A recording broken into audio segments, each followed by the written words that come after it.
Good afternoon, everyone. Welcome to a special run of Flying with Mike as advertised. Today is the last day of September. We are headed out of Viru, Bolivia, headed for Rio. But folks, get ready. Buckle up. This one's going to be a fun run as we are headed to a short field landing. And by short, I mean, what do most of you think is a short runway? Curious out there. Kind of think through that in your mind here as I get ready to tell you what the characteristics of the longest runway at the Rio airport we're going to. Oh no, it's not SBGL. That was not a typo, folks. We're going to SB, that is Sierra Bravo, Rio Juliet. That's right, Santos Dumont. The longest runway there, folks, is 4,341 feet long, and you're all going, oh my, you can't land a 737 on that. They do it, and they do it quite often, folks, as well as Airbuses, and they do it all the time, folks. Now, the other little trick to this airport is you're not going to get like us, most of us flight simmers have to, oh my gosh, if we don't have 35 miles straight in approaches, how are we supposed to land? Oh, this is an RNIP of RNIPs, folks. RNIP means Radio Navigation Procedures. Folks, otherwise known as RNAV is some terms, but this narrows the focus down to where you're following it right down to the runway.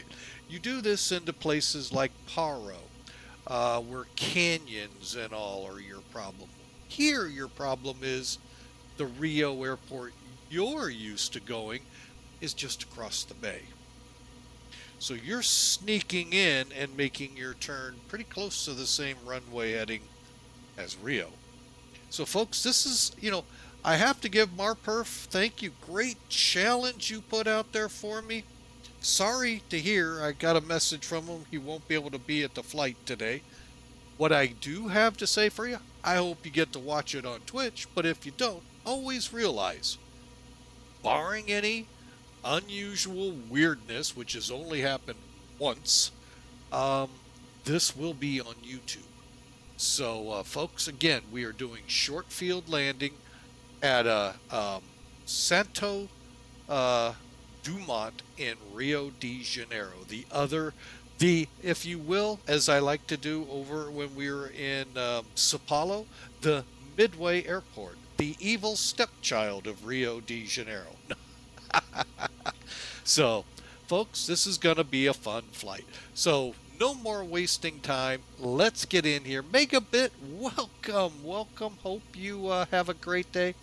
Put this one on your flight list. Santos Dumont Airport, Brazil, in Rio. You will have fun going into it. And I dare you, do it in this one. So don't pick up a Piper and just go, oh, this is a piece of cake. So, all right, folks, so we're going to get up in the cockpit. Let's get going while the ads are rolling.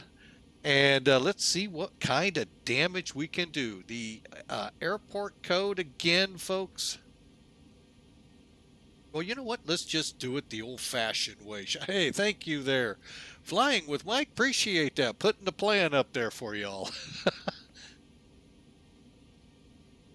But just so Megabit knows where to give. I always love these tidbits that come in from viewers to try, and I'm giving this one a try.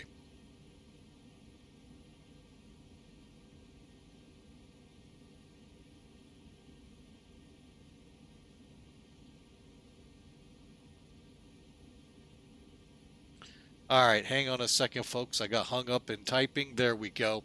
So yeah, 3 seconds to spare and y'all will be back.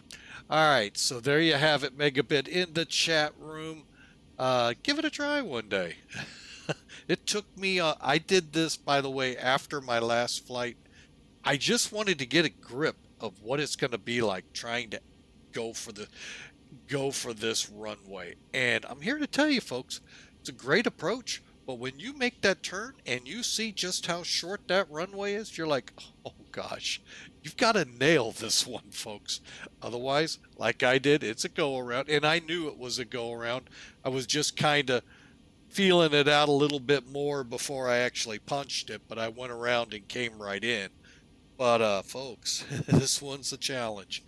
I'm going to mark this one up on the challenge approaches. So very cool. Again, Marp, thank you so much for the the Orbix products. Oh, okay, cool. Good to hear, Megabit. Good, good. All right, so let's get it. Well, folks, there isn't going to be a lot to the inside cockpit stuff here. I've done most of it because it's a 3-hour flight. So, but let's finish up here. First off, take a look at Sim Toolkit here. Get a grip of what we're starting off with here at the foot of the Andes Mountains. You want a challenge, go do some of the airports in there too. So there you have it. Here's Viru. I call it Viru. I don't know if it's pronounced any other way. In Bolivia. You can see there's a smattering of stuff we're going to kind of work our way through. But here we go. Weather here in Viru. Winds out of the south at 9 knots. Don't know why Sim Toolkit loves to keep putting us on 3-4, but it did. Or not Sim Toolkit, Sim Brief. But it did. We're going the other way. Unlimited visibility. We got a broken layer at 7,000. So, hey, about 4,000 above the feet ground. We'll see how that pans out. It's 28 degrees here and 1016 on the barometer. Over in Santos, Dumont. Actually, it's not bad. 160 That'll help us a little bit on the 20 left approach. However, we have some of those puffy things in the way called clouds at 3,000 feet. Also, looking at radars, it looks like there's rain off the coast. When I flew this, like I said a couple days ago, the same radar was there, so we'll see if we're going to get some rain in here. And we're still going in wet runway or not.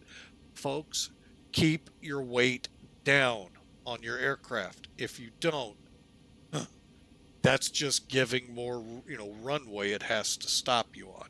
So, but we'll get into that. We got 3 hours to fly, just giving you a little hint of what I learned. Load sheet. Oh yeah, we definitely have 110 people. And oh yeah, they're signing their NDAs times about 50 to make sure they don't open their mouths when we go off into the water. Hawker 125 has decided to join us today. Will he join the challenge and fly along or try to land there in a 737? Yet to be seen. But welcome aboard, Hawker. Like I said, 110 people, they got their NDA signed. We're going to open up the cattle gate here in a second and let them run on board. 25,300 pounds of payload, 24,700 pounds of fuel, and we're going to put a cost index of 16 on the plane at 37,000 feet. So, real quick, let's do the departure brief out of here. First off, we are parked right here, kind of on the northern end of the terminal. So you can expect us to push back, head for Charlie, head for Golf, head for Bravo, back taxi, turn it all around, and get underway. I think we're in gate 4, if I remember. Now, unfortunately, with this plane, I haven't really figured out how to narrow it down to these coordinates, unless that's what I put in instead of the GPS, which is what I think it is. So I just haven't tried it yet. I got enough challenges on this flight. I don't need many more. But again, thank you, Marper, for the very interesting run we have today. All right, we're going to do the GAVOS 1. So here's 1-6. It's all runways. From 16, we take off, maintain the runway heading till 2,500 feet. Hang a left, intercept Viru. Viru. 134 radial to Peleg. Peleg to GAVOS, and then on course. At or above 7,000 by GAVOS. I believe in that amount of time, folks, we should be well above 7,000 feet, but you never know. All right, so there you have it, folks. Taxi, departure. And I think enough on the flight here, so we're ready to go. Like I said, everything up and running. Just getting some things turned on here. Get Sim Toolkit off the screen. There you are. And let's commence to flight, shall we? All right, so right now, let me just pull up the FMC. And in the Zibo, you can't really just pull up the FMC. You have to actually zoom it, this and that, go left, go right, wiggle your nose a couple times, and poof, you're in place. All right, so here it is, folks. Out of Viru. Okay. We're planning a V1 of 147, 149 to rotate, 153 to take off. We are currently on a dry runway. Although the rain effect seems to be back with my version of X-Plane, but you'll see what happens. Getting a little coffee in the bones here, folks.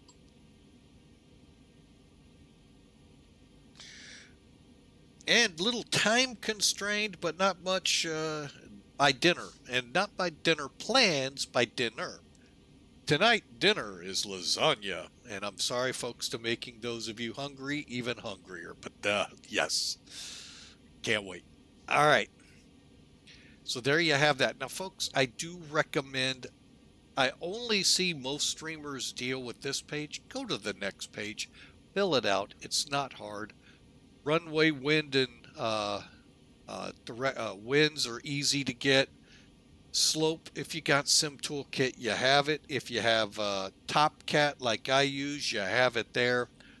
And then put the runway heading in. How difficult can that be, folks? It's that little extra that gives it a little bit more realism when you actually engage. All right, so let's go back, take a look at everything. There's our routing. All the way in, we're going to be planning the RNAV 20 left uniform. So if you guys want to start rolling your charts out, figure out what we're going to be doing in 3 hours, that's it. Okay, and anything else? We've already, like I said, got this thing pretty much ready to go. So here is our zero fuel weight, 20,000.3. 8.4 will be our reserve. Alternate today is Sapalo. And we're going to do a cost index of 16. 37,000's plugged in. I would love to get into these numbers here, folks, but I just can't delve in enough to get them. So unfortunately, I leave them out. But we do have our cruise wind complements of SimBrief. Transition altitude 5,000.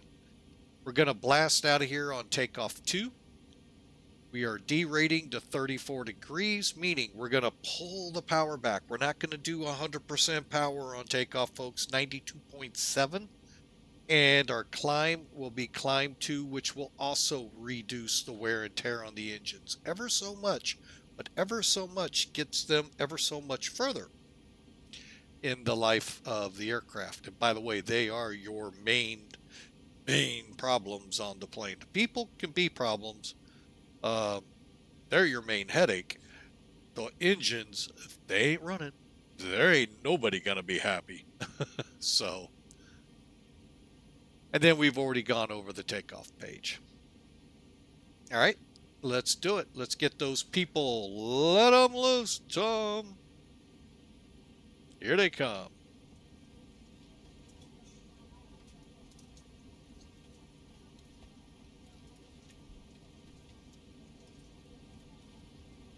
Oh my gosh, they are in such a hurry to get to Rio, they're already on the plane.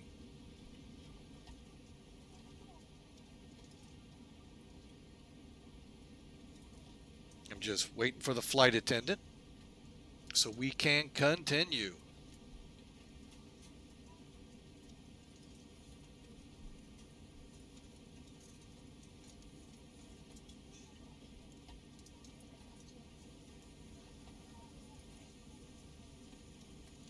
What do they think? Is a Union break back there? Come on, give me the, you know they're on board.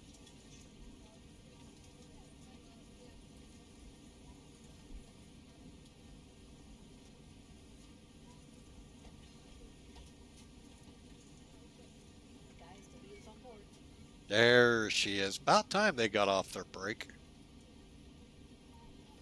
All right, we're going to get 1016 up here.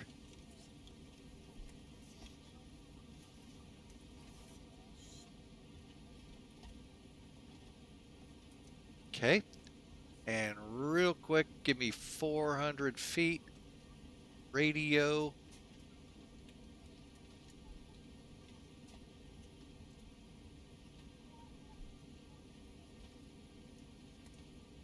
I have been told that is the altitude above the ground you are to get to before you start turning.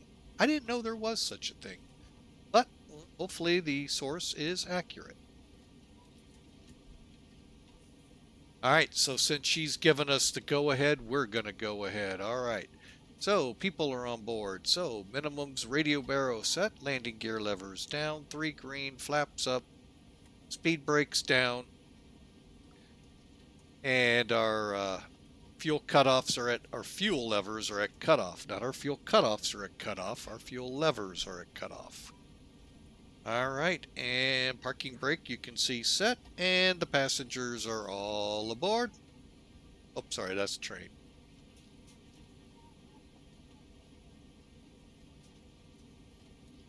All right, let's button up this plane, shall we?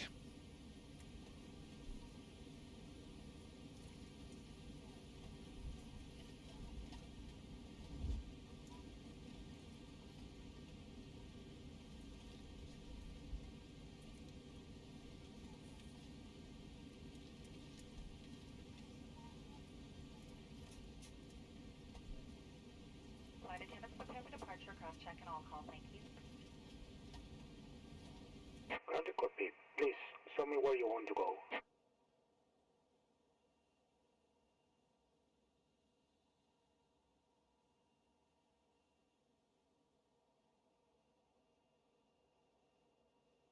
Ground to copy. Tower is driving up. May have missed her tell us they're done and my door closed. We did. Okay, we are good to go as soon as he gets in position. All right, so for pushback and start, as soon as we see him, are you out there, Mr. Pushback? Mr. Pushback. Did I hit? Oh, there he is, coming out of the building. Of course, right through the wall. Beacons on. Okay, again, double check. Parking brake is set.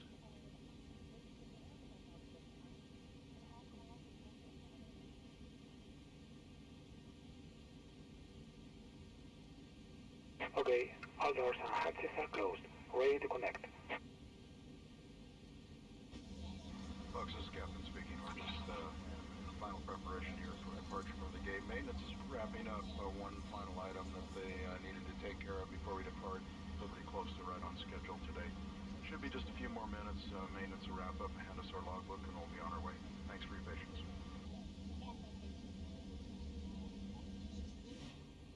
Okay, let me make sure I got the jetway moved.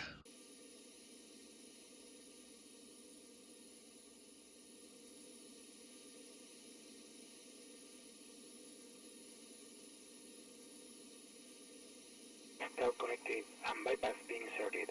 Release parking brake. All right, that's about as far as it moves here, folks. So, parking brake off. Starting pushback, and you may start engines. All right, let's start them. All right, first off, let's get the System B hydraulics on. Packs off. Fuel pumps, get those guys on. Actually, we'll keep those guys off.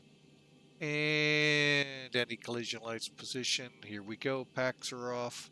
Folks, you have to turn the packs off unless you're, well, I don't know of any other way to start this thing. So, number 2, cranking.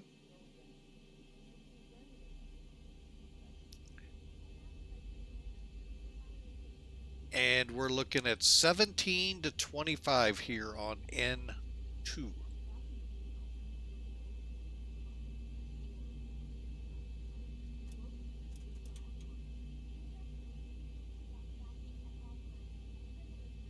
There goes the light off. Okay. Oh, once we get pushed, I got to get us started on our ACARS system. Ah, man, bad pilot.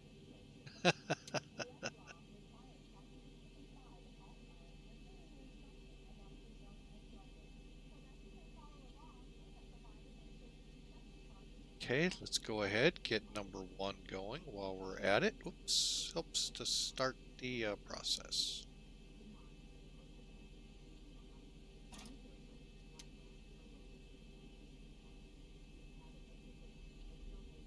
Same thing, 17 to 25, folks.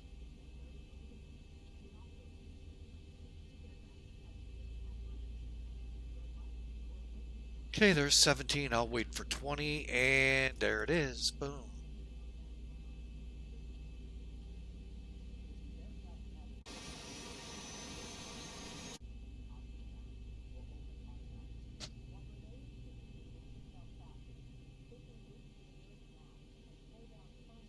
Operation complete. Set parking brake. Brake set. Disconnecting tow. Stand by. And we've got engines started, so let's get her in gear here to go. Packs.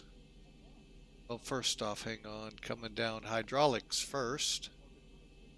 Wham. AC/DC and Hawker. You can start banging your head to AC/DC music.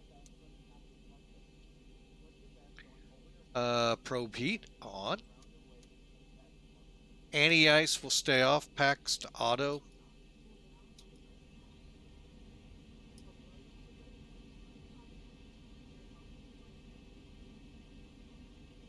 APU bleed to off. Tow is disconnected and bypass pin has been removed. Hand signal on the left. We'll see you next time and have a safe flight. And thanks for flying with Mike. Better Pushback. Better Pushback, folks, by the way, is a free utility. I'm going to tell you right now, I highly recommend to have with your X-Plane download. The onboard one's good, but I think Better Pushback gives you that little extra that, like you just saw, I could actually have set a whole different route for it. Here it's pretty simple, straight back, push it back a little further and go. But like Philly, you may have to push back and pull up to a spot, or even some all the way out onto a taxiway. So it's fun because it allows you to do that. So finalizing. Okay, before I get into this finalizing stuff, let's get the yaw damper on. That should clear us. Okay, I am going to start my ACARS system. Curious if the new Smart Cars 3 will start with engines running.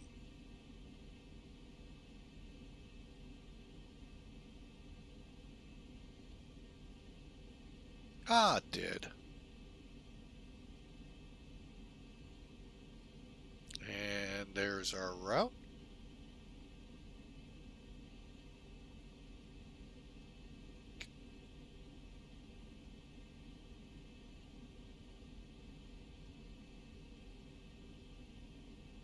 And if you don't mind, since I am being a little bit behind the game here, let me get our route in here.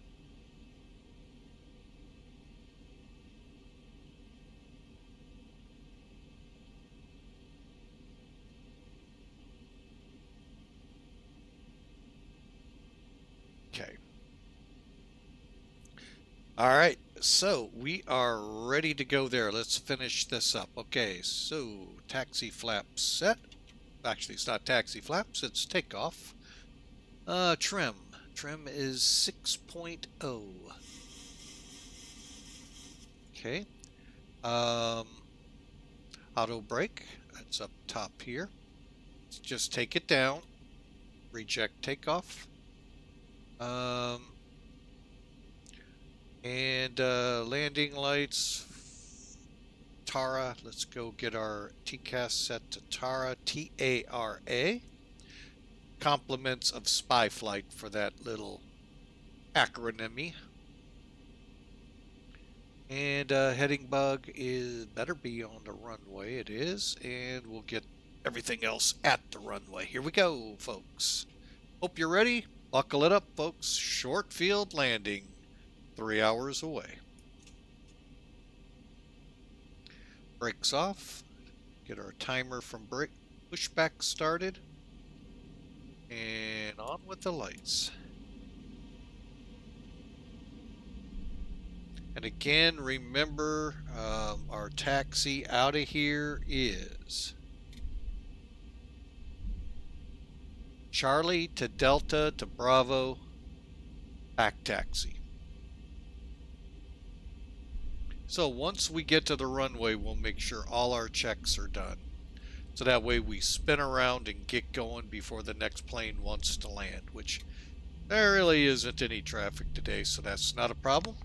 But again, thanks for being a part of Flying with Mike here. We're again flying out of Viru, headed for Rio, folks, but not the Rio you all are used to going into, which is SBGL. No, we were challenged. Go into SBRJ, he says. Oh yeah, it's a challenge, but it is a commercial airport. Commercial airliners use it. And we're going to try our best at it, folks. Only 3 hours ahead. Okay, those are just extending the lights out.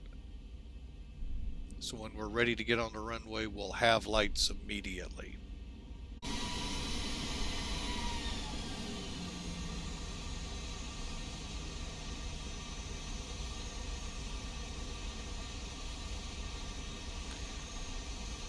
I wish they had lines at all of the airports. But, oh well. Maybe there aren't any lines here for all I know. Who knows? I feel sorry for the pilots trying to judge the middle. But, well, they're a pretty notorious bunch. Alright, so we're taxiing out. We're going to go ahead and get the final part of our takeoff set up. Alright, so auto brake. Oh, first off, let's get in the middle here. Okay, engines to continuous.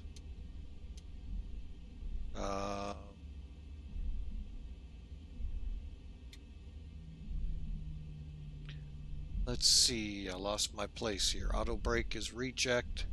Position strobes are about to come on. The rest of them are too. You need to do a control check.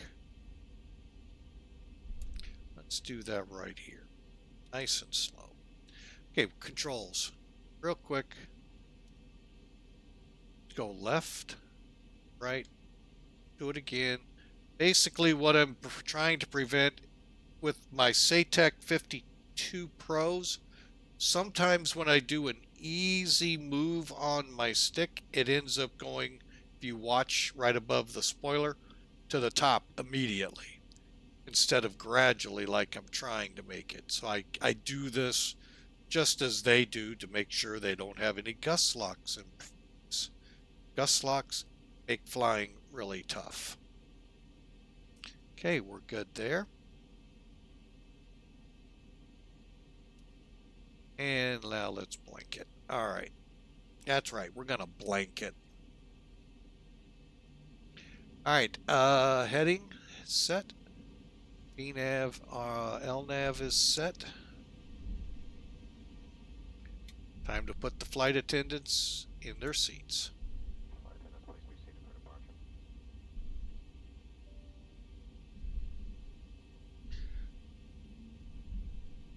Hey, we actually have a line. Have a good flight. Alright, flight attendants are ready. Are you ready?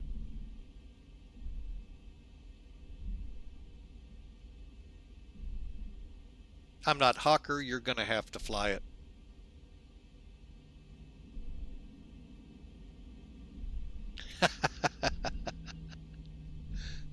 What? Alright, lights on. One day.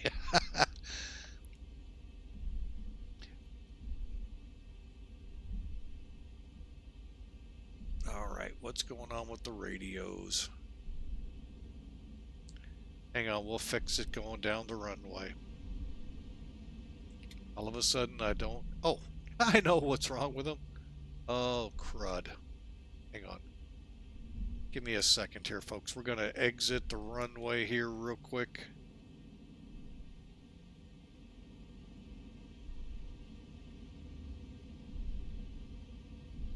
Yeah, I know. We're in the grass. Per VATSIM rules, they don't want us coming online on a runway.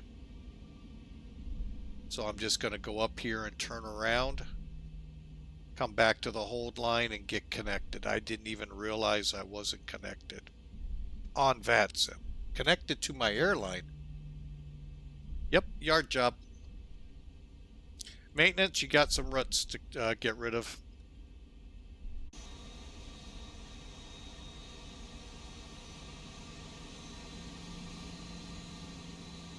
See if we can... I think we could do it here.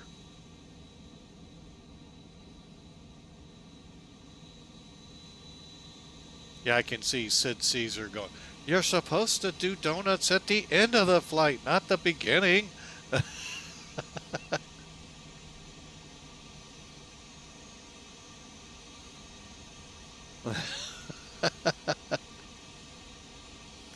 Alright, let's do this. Let's get connected. My bad, folks. Sorry. Get rid of this. Get this up. VATSIM.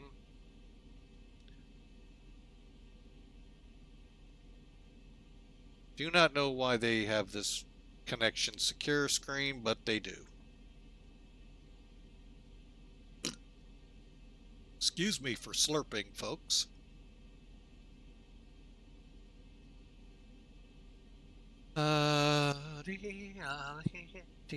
Let's go 75 on our RVR GOL. And we're a Performance C aircraft, I think. We'll go with it. What the heck? I might one day put in Zebra, see what happens.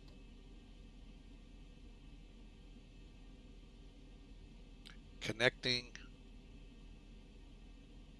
GOL 5782. Bravo 738. Alright, now we're online. And we're not going to upset the world because we're on a runway. Viru traffic goal 572, back taxiing 164 departure. Go. Oh, parking brake set, parking brake off. I'm going to go ahead and turn on those center pumps. Take 2 for the runway, folks.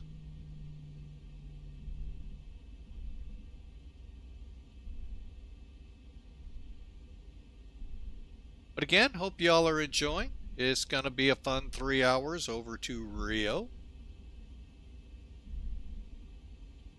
Except don't be looking for us to go to SBGL, the Galen, I think it's called. We're going to Santos, Dumont, the other Rio commercial airport. Or at least one of. I've heard there may be even another one. So, alright, let's get the radar on here. Bump it up. Actually, let's not. Help us get out of here. Over on this side. That we will bump.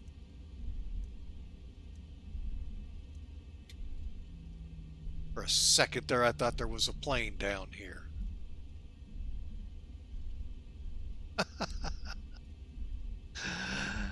Who put a sign down here? Oh, this must be the sign that says, you got to turn around.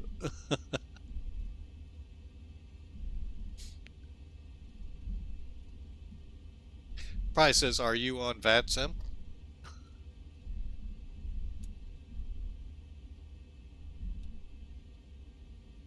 Oh, it's a road. Some of the things I see in scenery in these simulators are hilarious. Alright, we got a road that comes right up to the runway. Alright.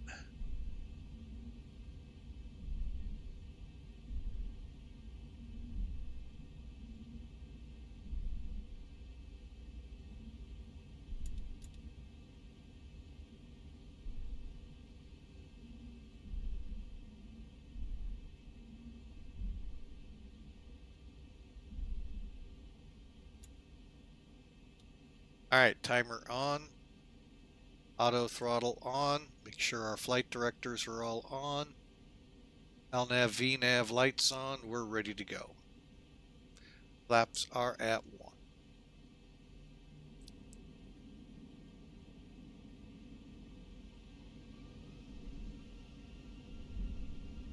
Stable. Toga.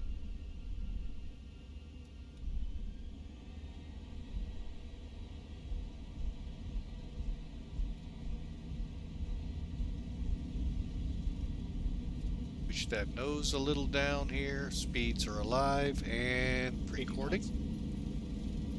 80 knots, okay. Verified.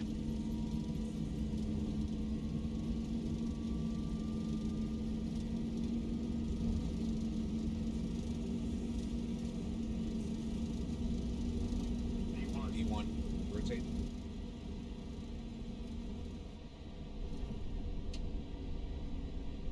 Positive rate.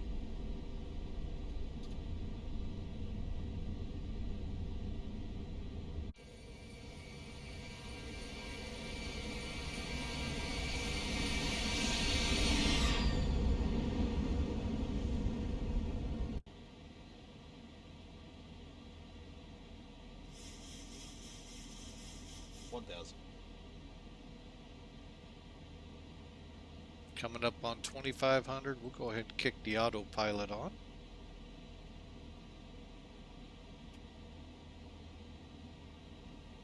Let's do it again.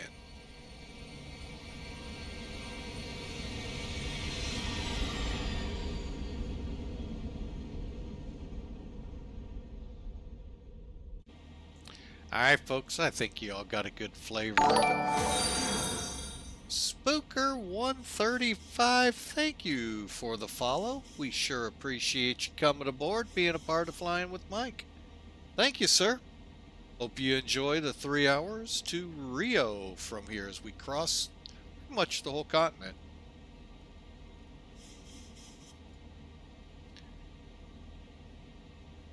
Alright, now we'll open this up a little.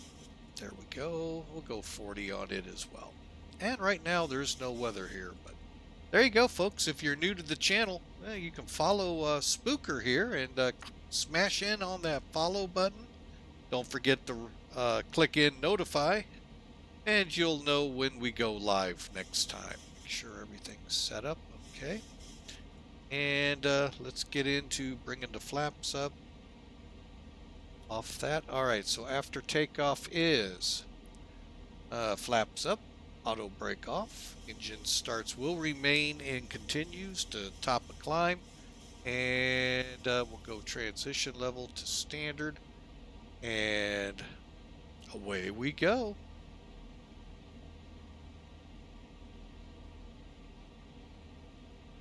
But also, folks, I have to say it, even though sadly it is the last day of the month,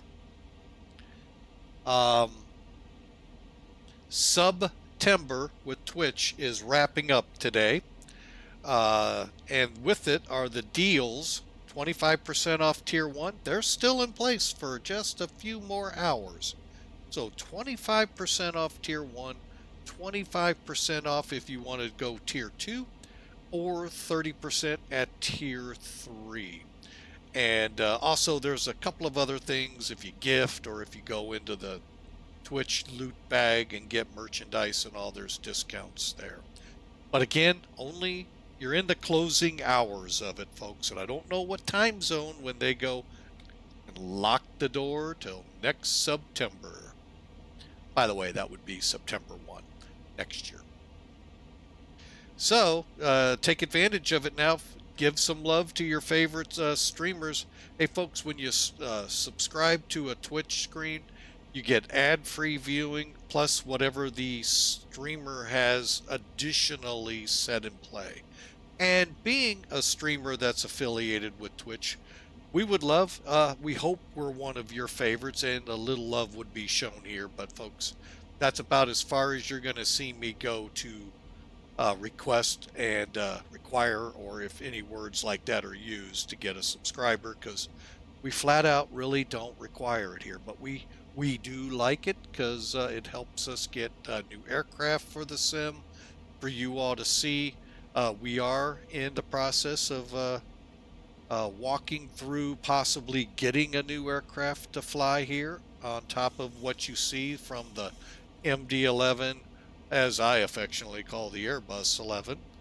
The Airbuses you see, the Thronda 208 from time to time makes a run here. So we do kick it all right back into the stream, just so you're aware. So, but anyway, like I said, the closing hours are here. So starting October 1, folks, deals are over. So take advantage if you are so inclined. And just know this, if you do subscribe here, oh my goodness, thank you so much. We appreciate if you do, and for those who have, especially during the month. But anytime, folks, we love followers and subscribers. So let's get back into it, shall we? We're coming up to Peleg, and then on to GAVOS, and then on to our route. So you can see at the top, watch it. It says 3 hours right now. As we get closer to top of climb, you're going to go, we did not fly that long. Because it's going to come down kind of fast as we begin picking up speed. So, but again, thank you for being a part today. Always appreciated to see everyone that comes out. So, thank you so much. All right, and you're going to find a lack of music right now. Every time I seem to find some music that both sides of the house like, one of them goes, poo-poo, no, we're going to copyright you. So, or copyright violate you. So, we're just stopping it for now. So, till I can find composers and artists that I can run here on both sides of our house, YouTube and Twitch, without getting a copyright violation, that will be the only music I run. So, but I do have a little music, but it is just that. It's become a very small fraction. Because one of my favorite artists, approaching Nirvana, well, they do great on Twitch, but as soon as you go to YouTube, they copyright me. So, copyright violate. So, or I copyright violate them, I guess is the proper terminology. So, oh well, you know, they have every right to that, and I'm not going to sit here and argue. The last one I just did just started doing it to me on YouTube as well. So we're going to stop running their music just because I don't like copyright violations. I don't want to intrude on legitimate stuff that should be legit. You know, I don't even know how to go get a license to run most of them, so, and then how to apply it in the stream. Yep, so you get me for 3 hours, or let the airplane do the talking.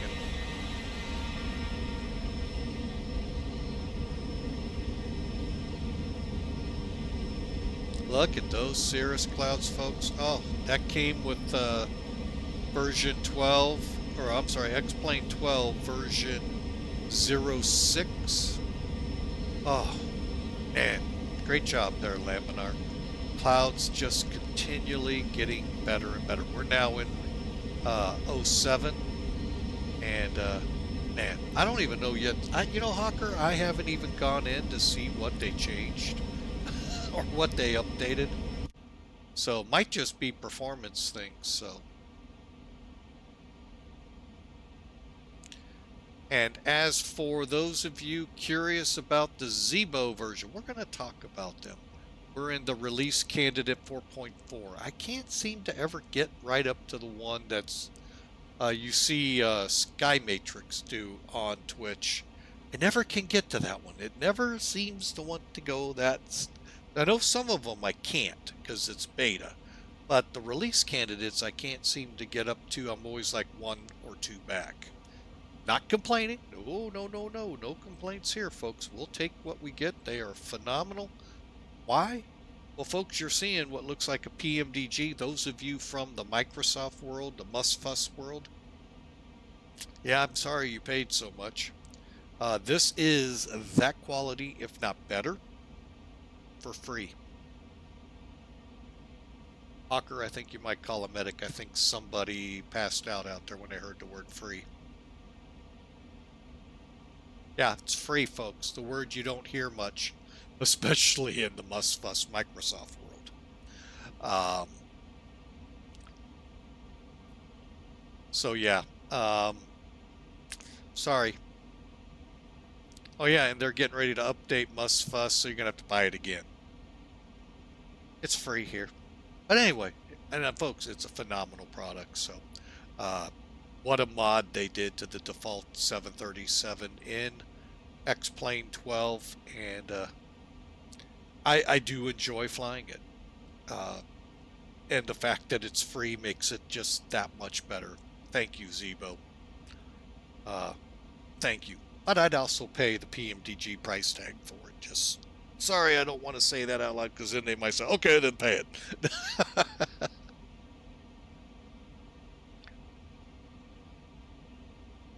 So, but anyway, folks, yeah, this is a free mod to the X-Plane 12 version, and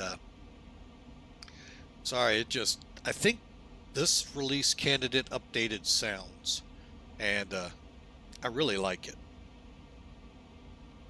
So, our EFB, I've heard rumors you guys may not have something like this, but again, it's only rumors because I don't have it, so I don't know. But yeah, we have this nice EFB to work with. We'll be playing with it a little bit more as we get closer to our destination. Because, oh look, I've got performance here. This one, I did not try it out of here. Let's just give it some numbers. 210 at let's give it 9. We'll leave it there, leave that there. The heck were we out of there? See if it gives us any numbers. I know the Flight Factor A320 has an update out there, folks, giving us the ability now to calculate our takeoff performance and landing. So I'm going to be downloading that here in the near future. So there may be an A320 flight coming soon. All right, takeoff weight was estimated 144.5.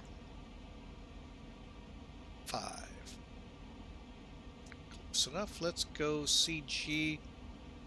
The heck, Top Cat, what would be estimating the CG at? 24.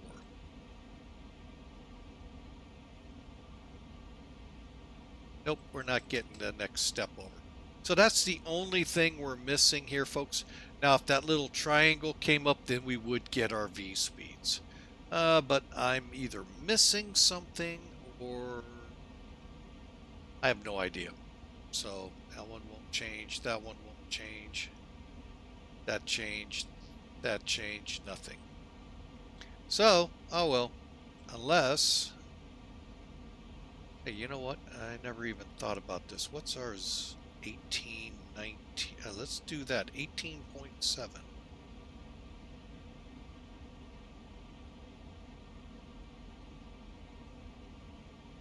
Didn't help. Oh well. But anyway, folks, you can see a lot of great things in here. The av tabs here.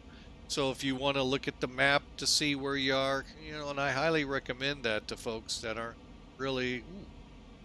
Ooh, oh, there we go. Little must have been in too far. You know, if you're not sure where you're at, open a map. Not the GPS on your car. Open a map. Be shocked how it works.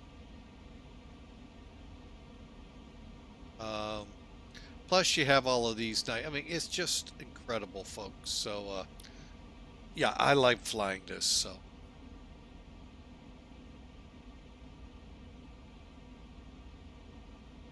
okay, we're through 27,000. I'm going to go ahead and kill the wing lights.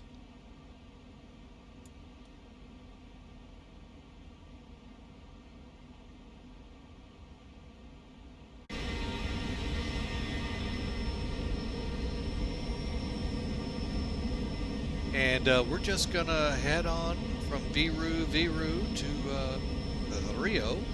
Now, in the real world, folks, well, the airport there at Santos, Dumont that we're going to, they are domestic Brazil flights. So this international flight from Bolivia, they don't have. And I'll be totally honest, I'm not even sure SBGL has any, but they might. So, there you have it, folks. The 737 on its way.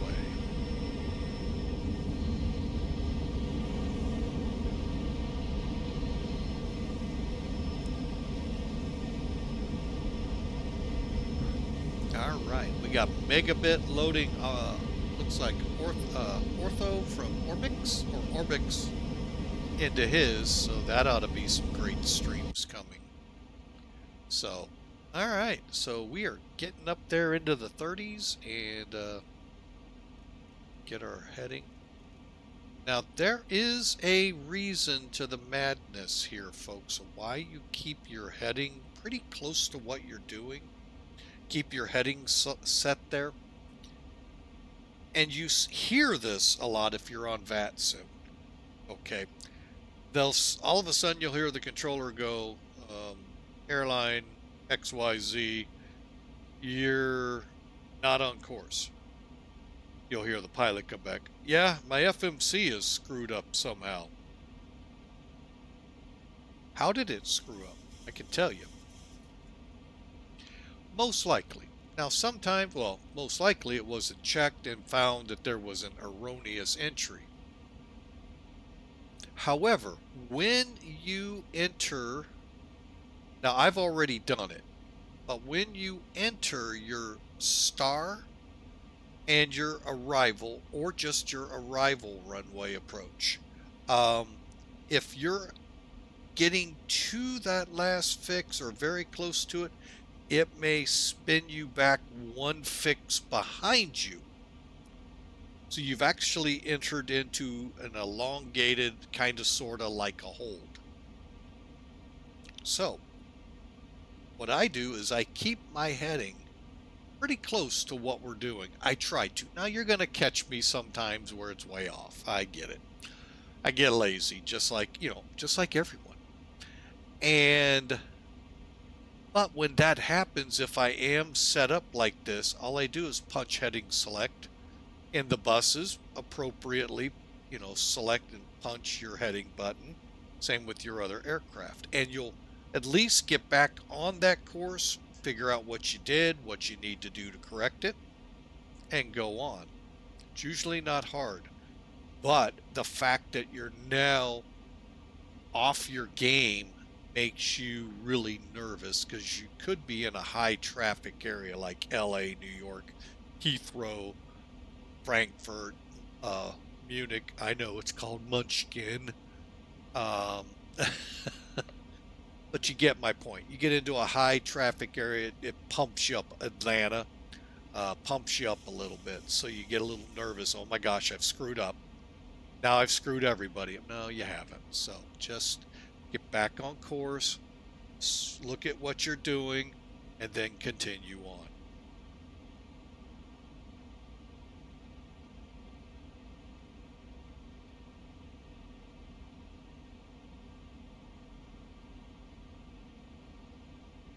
All right, we're through 30, let's call it 33,000 folks, and not much longer we'll be leveling off.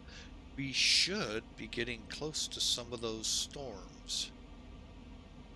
Oh no, we still got about a 45-minute run to an hour, so yeah, they're still ahead of us. So, but anyway, folks, we are putting the Andes Mountains in our back pocket as we head towards Sao Paulo first, then on to Rio, but we're not landing in Sao Paulo.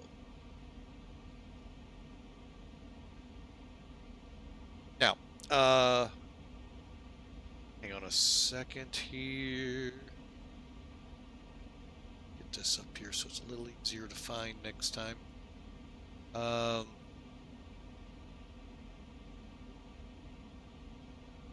on a second, I want to help him out.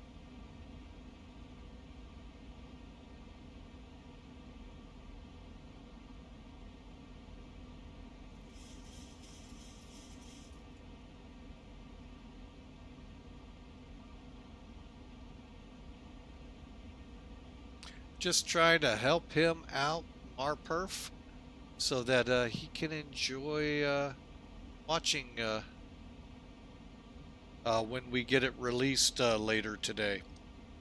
And folks, that YouTube link, if you miss any part of this, folks, I'd love you to check it out over at YouTube. We put them up there for a reason, in case commercials, if all of a sudden a commercial comes in and you miss something. Go back, run it through YouTube and watch it there, folks. Plus, we'd also love you to subscribe and like the video to help that algorithm, whatever they call it over at YouTube, over there, so that you all can see it more regularly in other videos in their lineups. So, but anyway, we are on our way. 35,000 in our pocket, heading up to 37. This may be the sign of those storms way up ahead. Maybe.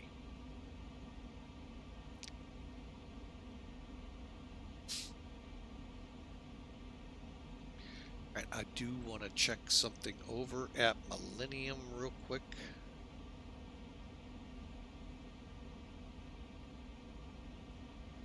We are showing up, and the man just told us 1,000 to go.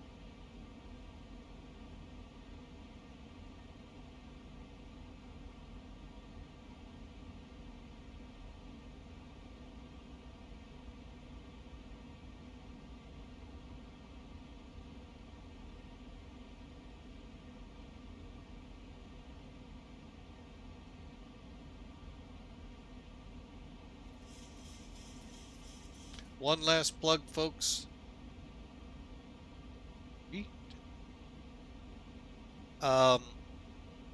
I'm flying with Millennium Aviation today. You may know it as Mac Air. From the man behind it is Captain Mac. You might have seen some of his videos on YouTube. He started a great virtual airline, folks. It is a very relaxed airline.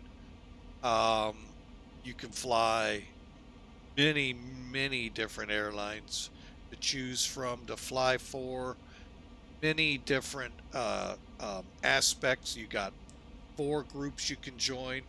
come in and open, but you can join charters, you can join cargo, you can join historic. And by the sounds of it, folks, you know what that means. So you can fly a variety of aircraft if you want to take it the next notch up and improve your skills, grab certificates. They even have a pro division. So really love flying for them. Been flying for them for quite a while now. And just love flying. Most of the flights you see here on Flying with Mike is through them because they just have so many different airlines. So it really helps when you're flying, say, Algiers to St. Louis, France. And the airline is Aigle Azur, and the only one that flew it, well, they actually have that route in there. So there you go, folks. So we are at Cruz. Let's get the seatbelt sign off and go into Cruz. And I will rest your ears to some degree.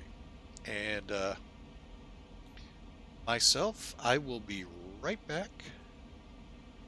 Just need to get something to drink.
CC790, go down.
Alright folks, we're back with you.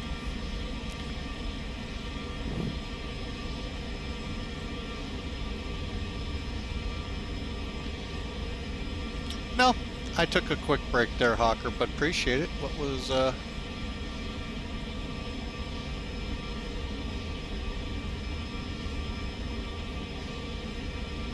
Alright, just making sure nothing happened. We're back. And, had to get something to drink.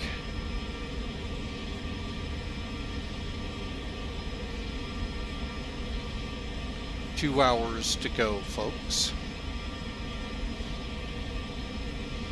And I'm just gonna sit here on the side. We'll play a few pieces of music that I do know will pass the test.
Alright folks, another reason for this big flight today, as we close out September, set aside the fact that September is also ending. Flying with Mike this month crossed 300 followers. And over on Twitch, and is about to do that in subscribers over at YouTube. Folks, those are huge milestones, and super proud of the turnout we've had over these 3 years. You can ask Cocker. I never would have dreamed people would want to turn out and listen to me. Heck, even I sometimes know. But no, seriously, thank you so much, folks, and we are cruising to Rio as a way to say thank you. Now, I was thinking about giveaways, but I think we're going to hold off, because starting tomorrow, 3 years ago in the month of October, we kicked off our first stream on Twitch. So, kind of an interesting development. So we may do yet another flight like this in viewer appreciation style. So, get a look at the weather we're starting to get over.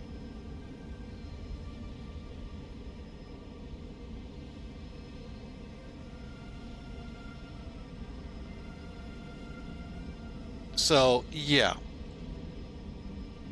And I just want to say thank you to each and every one of you. Every one of the followers that came alongside and hit that follow button and remain to this day. And to the subscribers here at Twitch, oh my gosh, thank you. You're what make it happen for me to be able to purchase some of the aircraft and some sceneries that we use here. Now, granted, we don't use a lot. I really, I know I'm gonna get some people mad at me, but to me, many of the airports I fly into are pretty doggone good. Sorry, I have a hard time sometimes purchasing a scenery when the default is pretty decent. Now we can wiggle around on the Earth look to the scenery, but you know what? I think in the default, that's not too bad, folks. I know some of you have to have real cockpits to fly in and real scenery looks around you, but at this altitude, folks, I'm sorry, I don't even see the ground. The clouds look pretty good. Now, here and there, folks, yes. Would I like to see improvements? You know, I can buy the piece of software to make it look better. But let's be real, folks, for getting it right out of the box and it looking like this, that's not bad. Now, would I like to see the cumulus clouds go to the, down to the lower level? Yes. Am I going to rush out to get active sky in order to do that? No. Because you know what? In default, if it's this good, it's not bad.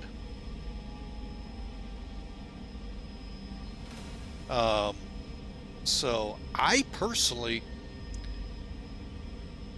have a hard time, but when an area needs improvement, I mean, we've been in places like Salzburg. Oh my gosh, was that beautiful. Just this week, Jackson Hole. Trying to think, Chattanooga. St. Louis in the Front Range to the Alps. Oh my goodness, folks.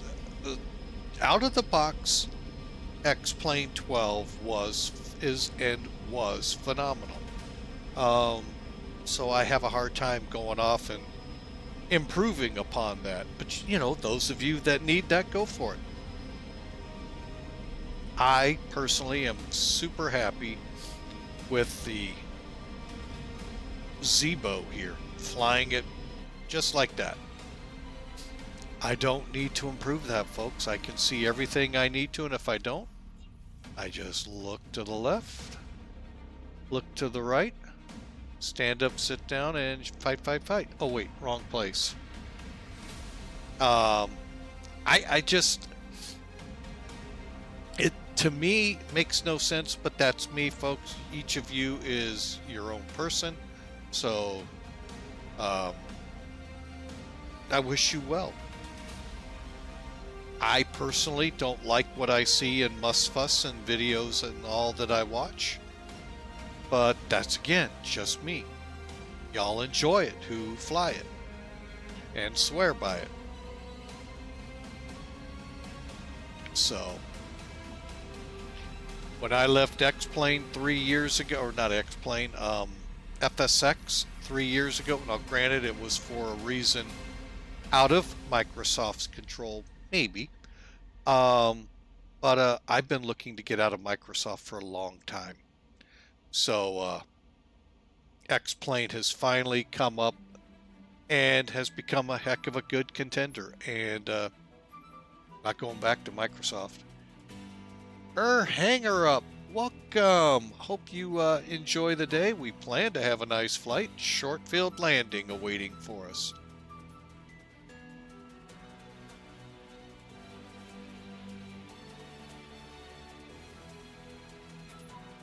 And I do want to emphasize, folks, short field. 4,300 feet to be exact.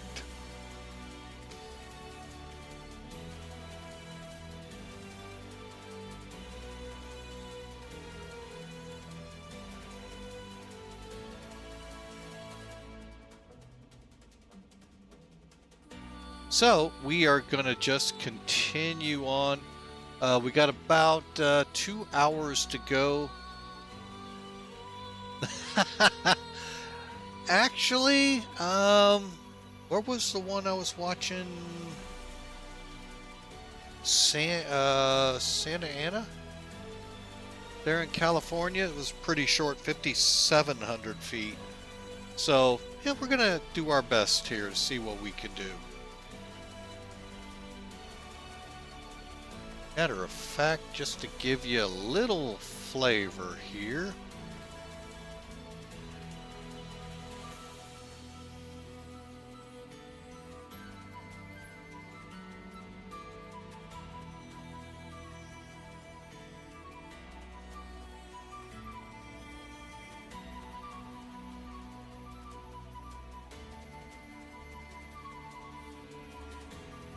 Let me try something here, folks.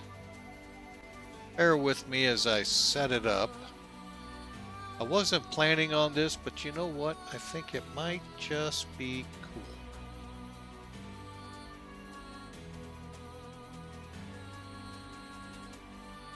All right.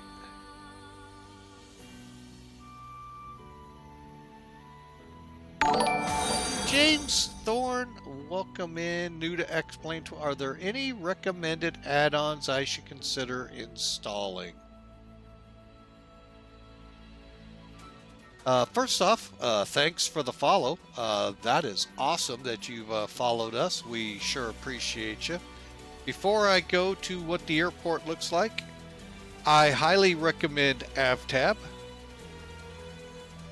Of course, XP, UP, or UIPC. Better pushback. And terrain radar. Those are all free. And you can easily just do like X-Plane 12, XP, UIPC to find them. And those are the first sets that I would get. And then I leave it to you to find stuff. Better pushback though, if you're an airline pilot in the Sims, is dynamite. You'll get in it, you'll just go, wow, this is awesome. So,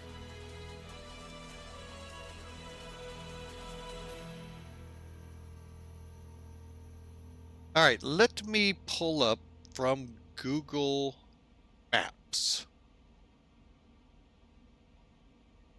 Dare I say. You'll be able to see, this is the airport, folks, we're going to. For those naysayers that say airliners don't fly into 4,300-foot runways other than RJs, may I ask you, look at that ramp. Do they look like RJs to you? Because I can tell you right now, that's a 737-800. That's a 737-800. That's an Airbus 320, 319. 320. I don't think I see any 321s. Another A320 or a 737-800. So, folks, yeah, they do it. You got to keep the weight down on the plane. That is one of the keys. Do they land on this little scrawny little runway? No. And that is, by the way, folks, an aviation term, scrawny. No, they aim for this one. 4,300 feet long. To me, the landing part probably is not as difficult as getting out. You're full power, folks. It's TO. There is no D rate, max power. You might pull back a few degrees on the airplane, but it's pretty much max power takeoff. Now, just so you get a little idea, here's our airport. I'm pulling back a little more.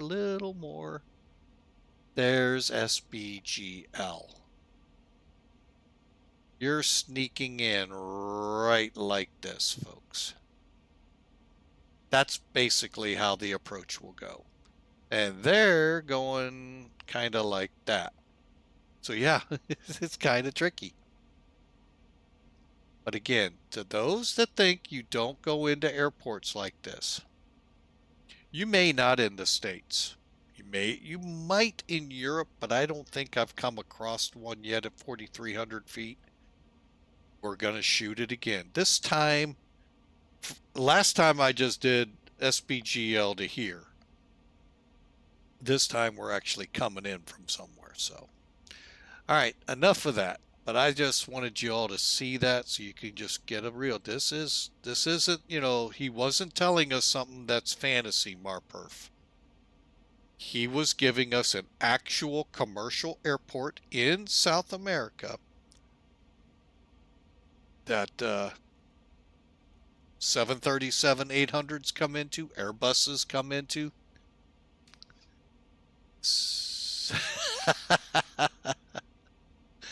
Oh, I missed that from Hawker, the just kidding standby. Let me separate out here.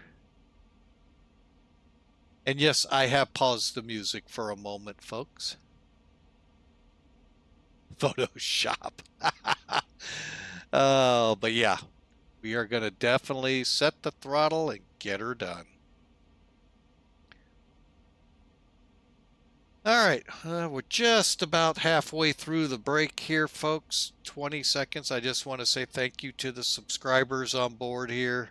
You're enjoying the ad-free viewing because of your subscription, and we are looking at a new aircraft. Looking at possibly an Airbus, possibly, actually, that's about all I'm looking at right now because there isn't a lot to look at. That really piques my interest. So, thank you, subscribers. The ad-free viewing is a benefit of your subscription. To the rest of you, thank you for your following. Thank you for just popping in, viewing, lurking, moving on. We appreciate that too. Hope you stick around for the landing. And some of you didn't get to hear Hawker's one comment. Set throttle to get her done. We ain't gonna be using much throttle. It's gonna, like I said, folks, it's a challenge, and I submit the challenge to you all. And to streamers out there that may pop in, pop out, I submit this as a challenge to you. It's not an easy airport to get into. You'll probably go, oh, piece of cake. It's kind of what I said. Till I go around.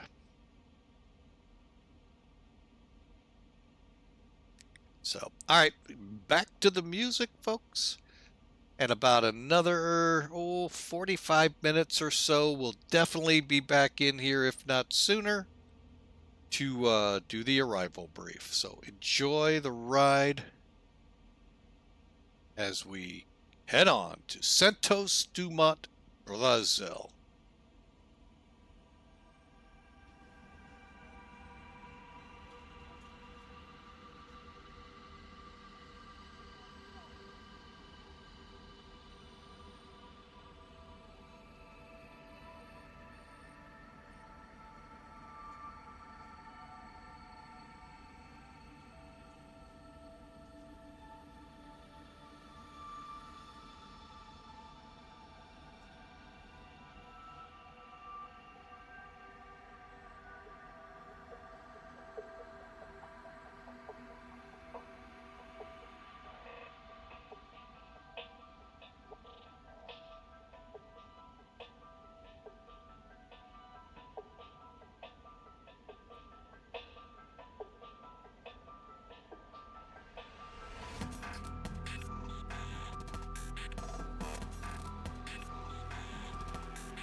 All right, folks, and I do want to chime in, let you all know a little bit about the late start today.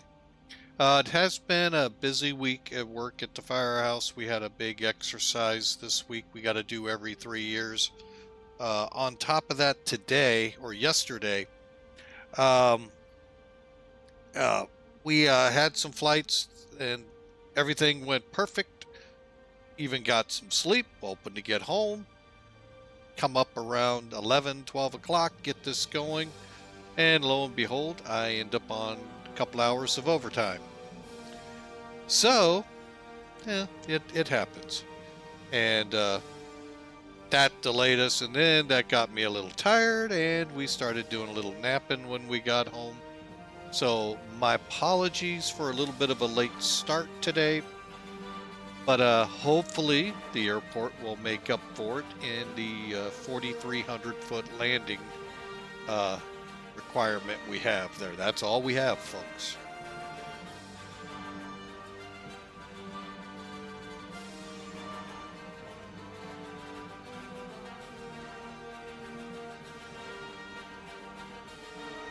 So I hope you enjoy. As the title says, short field landing ahead. So ought to be fun. Shorter than most people in airline. Now, Alaska Airlines, sorry, is used to, in Alaska, those kinds of approaches. Well, at least landings onto 4,000 to 5,000 foot runways of gravel. Up north, yes. So they would be getting into that ballpark with them too. But I'm sure Scandinavia, Finland have some too. So those are just, I know for sure Alaska has them.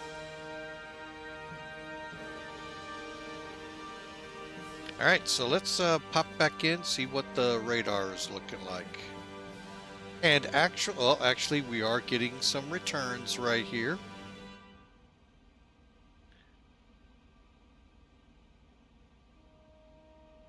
And we'll see if they get more intense as we get closer. But again, we're in flyover country, so not too bad. Let me get that heading like I told you all earlier. Pretty close to the numbers we're flying, just in case.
Okay, folks, if you remember the radar just a few minutes ago, that's probably our blip right there.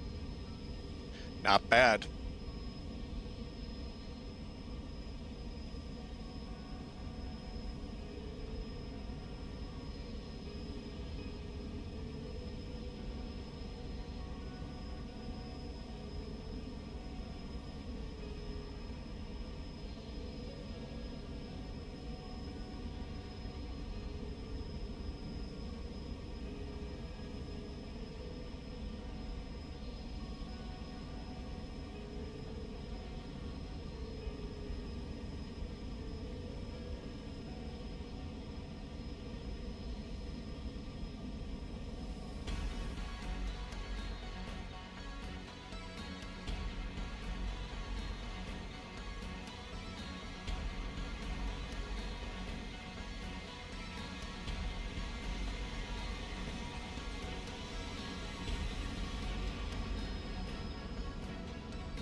Alright folks, one thing I love about this Zibo is this camera right here, controlled right down here in this little part of your panel here.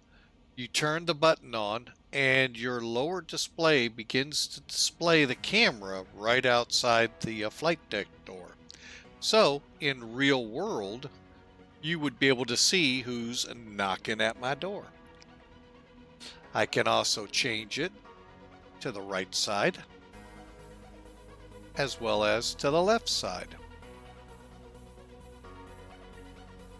So I really, like, again, I tell you folks, what you get with this plane puts PMDG sometimes in the dirt. Now don't get me wrong, there's some things I'm sure PMDG does that puts this, gives it a little bit of a run.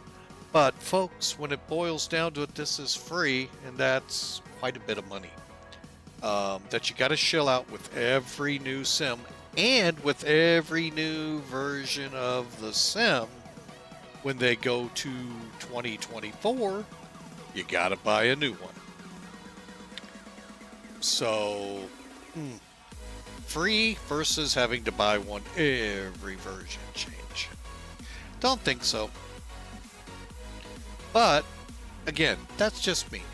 So, but anyway, folks, we're cruising along here with an hour and a half to go. So enjoy the not copyrighted music, and we're just gonna keep it going as long as we can. And hope you all enjoy the flight. So again, remember it's September, so if you have streamers you love to watch, and we hope we're one of them, show them a little love. Subscribe to their channel here on Twitch. Folks, for the last few hours of this month, it's 25% off Tier 1, 25% off Tier 2, Tier 3, 30%. And then look at it for a couple of other bargains, 30% for gifting, so others can see the benefit of subscribing. And then come along and continue the subscription. But I get it if you can't. I totally understand, folks. I know where bills go. I know how tight money can be, especially in the inflationary recession we're in right now. And folks, I'd actually call it a depression, but anyway, I get it. But it's ad-free viewing if you're able. So take advantage of it if you can, folks. There's also some loot in the Twitch caves that's also discounted, so check it out. Don't pass up this deal, folks. Like I said, once it's gone, another year till the cave, the September opens again. So, alright, so, and if you're new to the channel, as James Thorne and Spooker135 did, hey, I'd love you to follow the channel. All that does, folks, it's free. And it costs a whole lot in the fact all you get is an email saying, hey, Flying with Mike's going live. Beyond that, folks, just being a part of Flying with Mike means a lot too. So, all right, we're just going to kind of continue the cruise along here as we go into the ad break.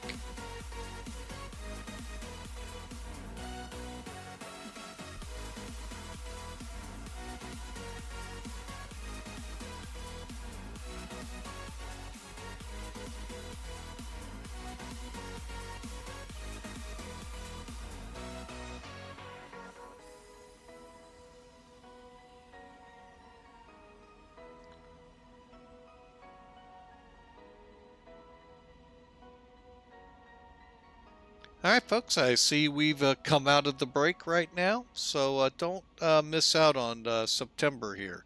Only got a few more hours, and once October starts, you gotta wait till next year. All right, so we'll just kind of keep it going. We're an hour and 25 minutes out, so give us about 20 minutes. We're going to begin right now. I'm in the cockpit setting up the charts and all, so we're able to go right into a good brief for y'all. And get us into the destination airport, hopefully one try.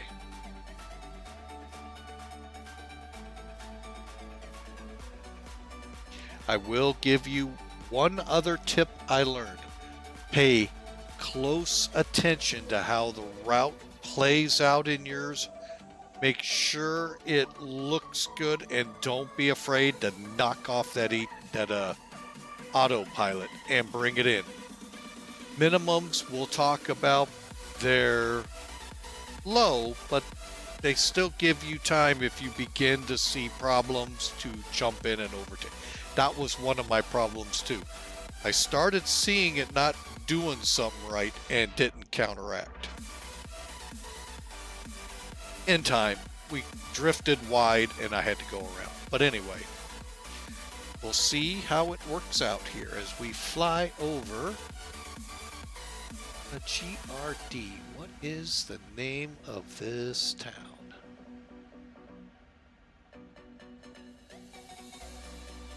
San Jose, Brazil. We got some airports here to fly in Brazil, it looks like.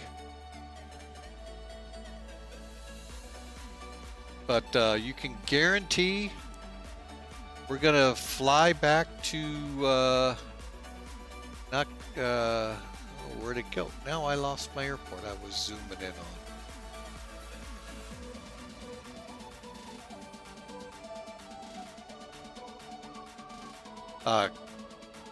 Kangan.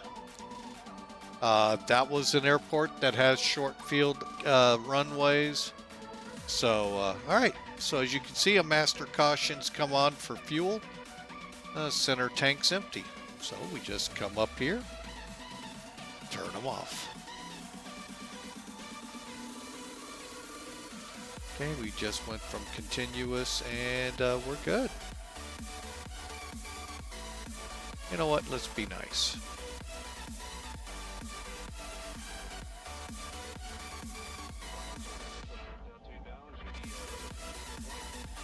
Seatbelt sign is off. Please only move around the cabin when that sign is off. And anytime you're in your seat, I do request your seatbelt fastened about you regardless of the seatbelt sign. You can have cabin a little closer. Meanwhile, please sit back, relax, enjoy the trip with us.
Look at that nice thunderstorm way out there, folks. Looks good.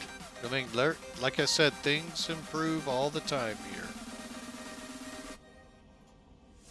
Oh, we got another one off to the wing here. Let's get up here and see if it's showing up. Nope. Let's see if it shows up on the map. Okay, we got weather here. We got weather. Oh, that's behind us. Nope, doesn't show. Look like it's showing much.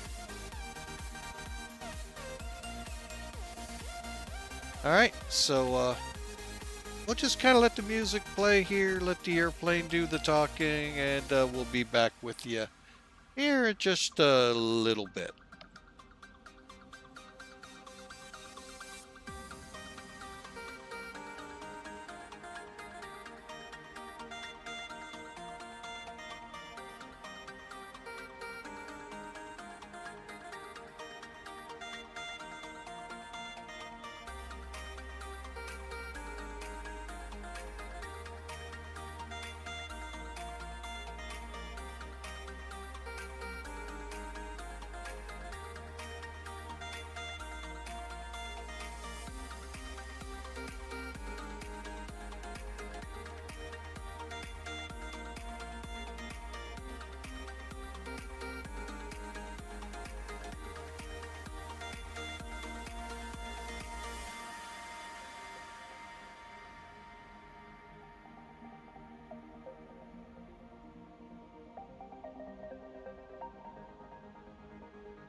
Alright folks, we're back with you with about an hour and 15 to go, 15 minutes or so, and we'll start into the arrival brief. I just wanted to welcome you aboard, folks, and remind you, you may want to, in about, for sure, stick around here, because we have a short field we're going to be going into. Santo Dumont, 4,300 foot long runway, and folks, they do fly this every day in there. So, yeah, it's going to be fun. I'm looking forward to it. Got to make sure we fly by the numbers on the numbers. So, we'll be definitely, setting up for a very short field approach. So, hope you stick around. Hope you enjoy. Arrival brief up in about 15-20 minutes, and we'll begin to bring this thing home, so to speak.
It's a little nasty off that way.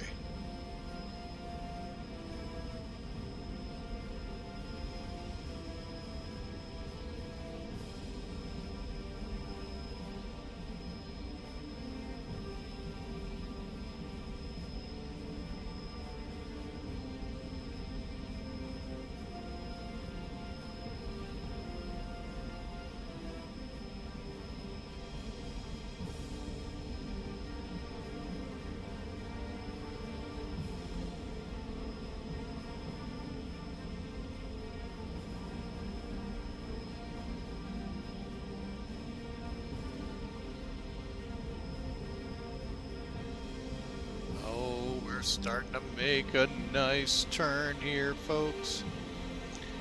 Maybe headed to those storms.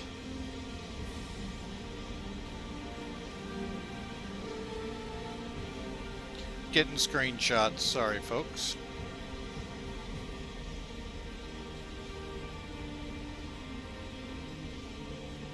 Oh, I thought I had the lights on still. I'm like, wait a minute, I turned those off.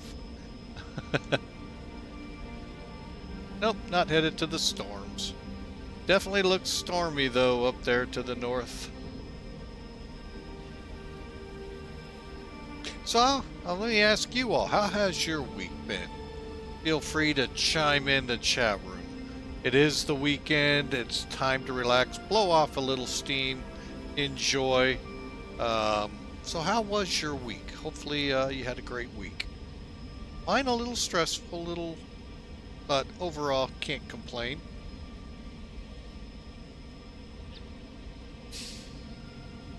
As we got about 10 or so minutes here till we start talking the arrival.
Alright folks, we're going to go ahead break in a little early here.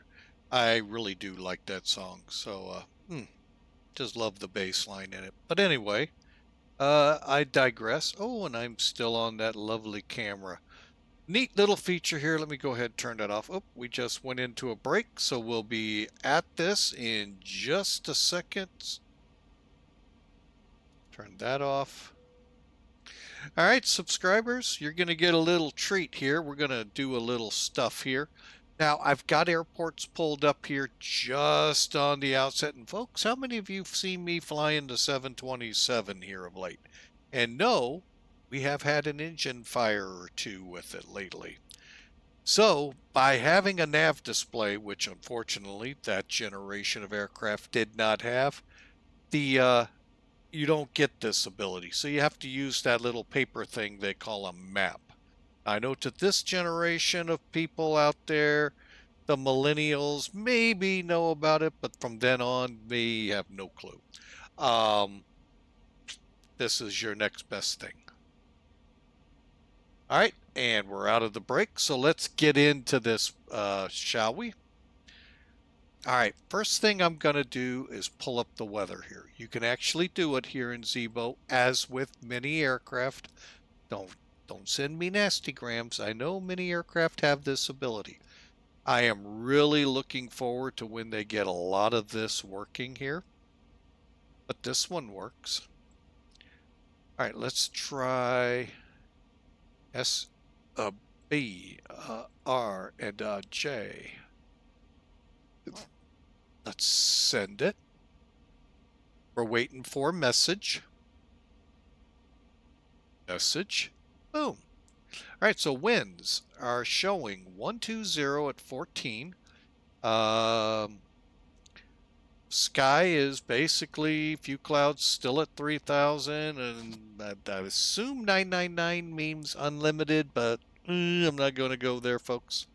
25 degrees Celsius, 20 degrees. For the dew point, just for those of us that live in the U.S. hemisphere, 25 is about 77 degrees. So pretty much a nice day in Rio, or at least the southwest or southeastern part of Rio. All right, and you can see the barometer at 1014. All right, so let's kind of primarily work off this side. We'll keep that up for referencing. And I am going to go ahead and get rid of airports for right now. And what I was telling our subscriber folks, we have had engine fires on the 727 on stream. Now, without a nav display, it's pretty difficult to figure out where to go, unless you have that little thing called a paper map. And like I was joking around with them, most people above millennial generation don't know what a paper map is. If it's not on the GPS and it's not on a nav display, how do we get from point A to point B? Get the paper map out, draw some lines. But that's how you would find it. In the new aircraft, you are blessed with this. So you can, if you blow an engine here, well, look at all these airports. Now, are they at your ability? Are they long enough to... You know, I would have said, are they long enough to land until I've flown this flight? Because 4,300 feet, folks, is what we're going into. But anyway, that's why we're on airport, but we're going to go ahead and kibosh that.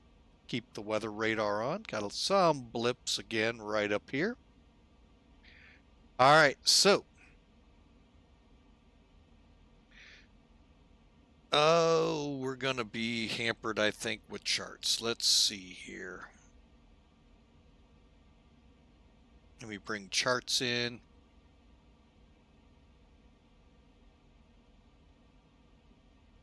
Sorry, folks. Took a bit to find it. Oh, wrong one. There we go. All right, so there's charts, NavGraph charts to be exact.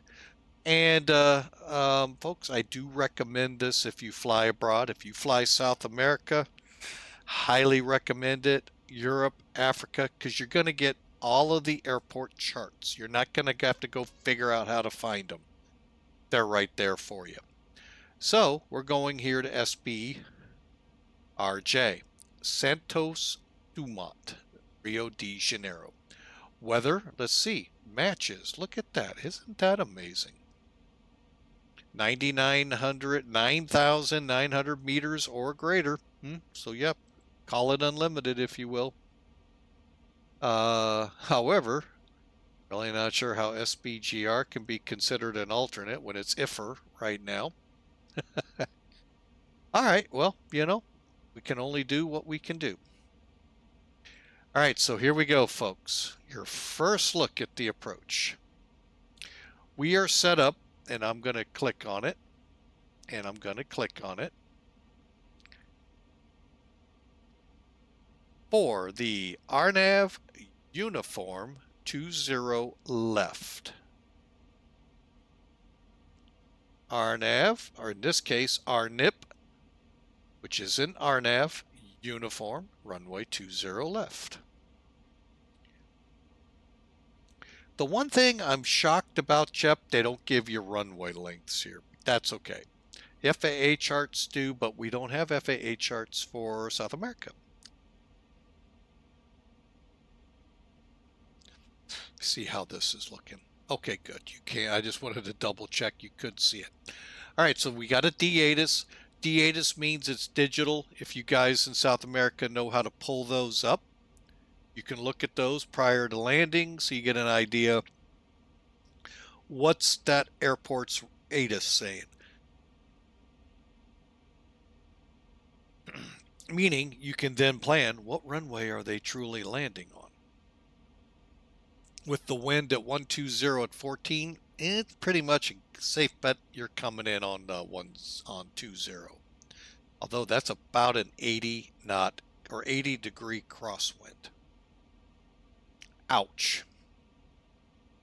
But it's 110 the other side, so you know, take the best we can. All right. Otherwise, you tune in here.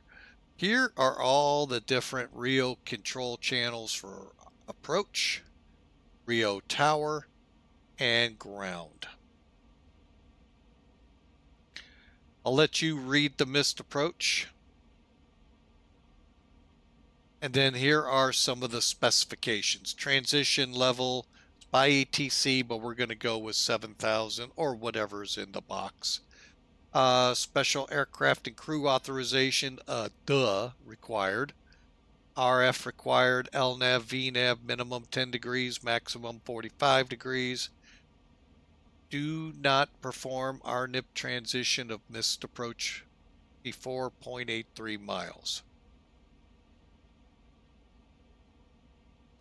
Vertical path PAPI and PAPIs do not coincide. So that means when you come up from your watching your gauges to keep you on glide path and all, and you look up and they're all out of whack, what?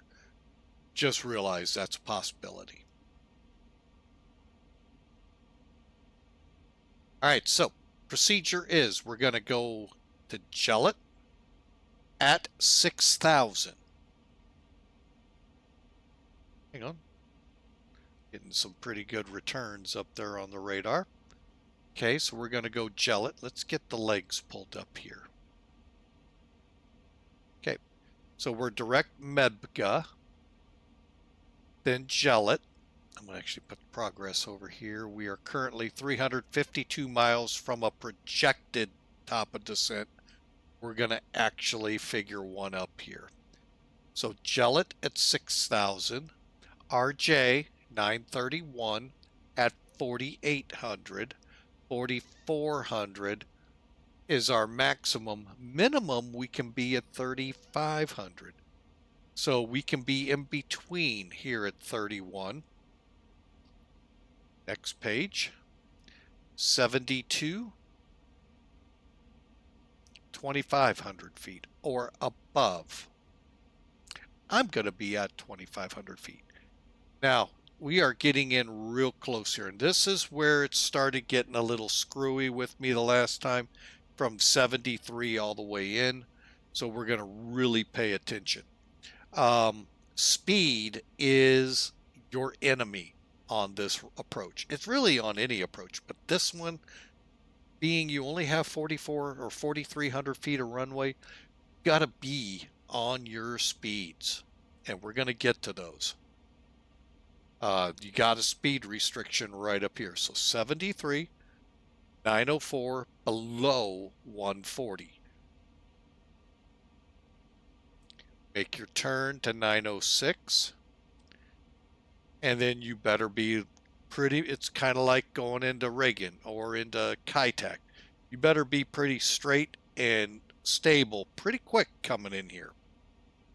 Highly recommend it to y'all. I really do. And then the runway. So you can see how this works. And again, realize our SBGL is like right up here, and the approaches, or I'm sorry, approaches and departures right up here.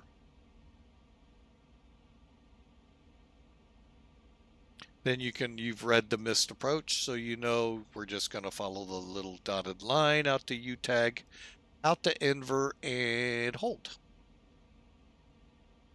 So, RJ72, 75 or 2,500 feet, descending to 1,700 feet by 73. By 904, 949 feet is the altitude they recommend. 2 miles out, 906. Oh, I'm sorry.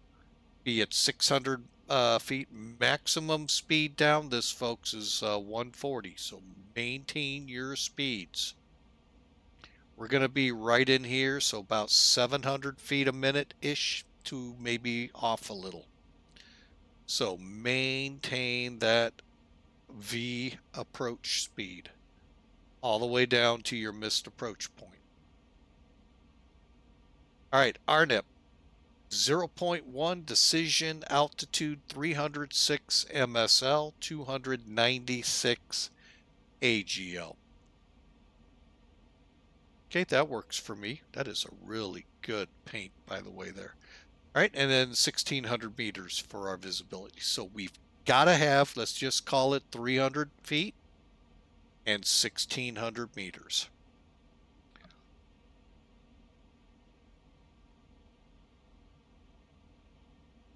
Oh, sorry, I didn't want to cough in your ear.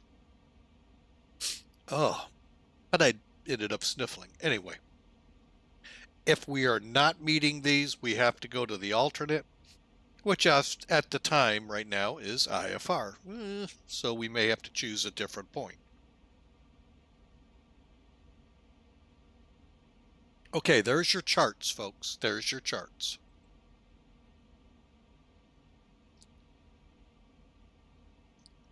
Actually, bear with me. I knew there was a reason it was waiting on me. Once we get on the ground, we'll come off either. Yesterday, I actually got off at, or a couple days ago, off at Gulf.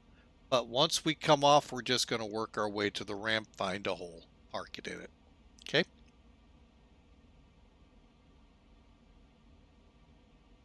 All right, and as you can see, we're starting to get into the very outskirts of Sao Paulo. So let's close out charts. And now let's figure up that approach speed. Now, technically, believe it or not, folks, we are actually still too heavy. Yeah, you heard me. Oh, I hit the wrong button. Dagnabbit. Oh well, disregard. Hang on. Do it this way.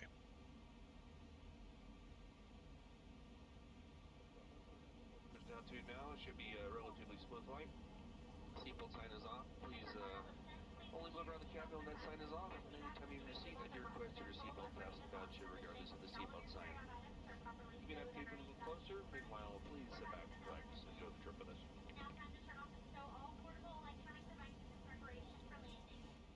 All right, now let's do this properly. So we'll go to ground service. Oh wait, I did it wrong. Weight and balance, performance landing, SBRJ 20 left. We're going with a wet or dry runway. And we said the winds, going to confirm. There it is.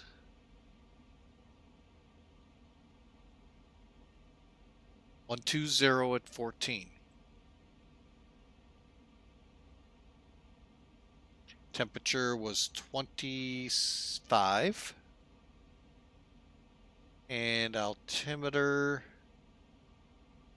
1014.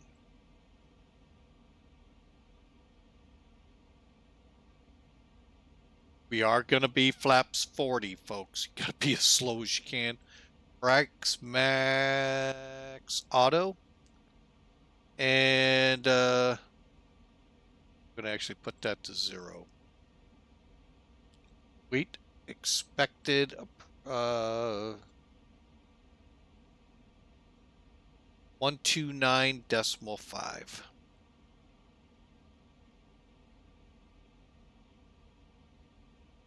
All right, so here we go. VREF is 133. Folks, we're going to have technically we should have 1,000 meters to go.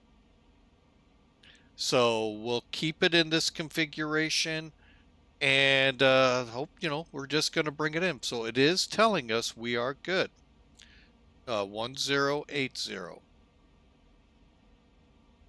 All right, and we'll come back, go to AvTab, map. Give you an idea of where we are, back out one layer. Sao Paulo, Campinas area coming in, some more mountains, but we're getting close to top of descent. 290 miles away, so See how that cell looked.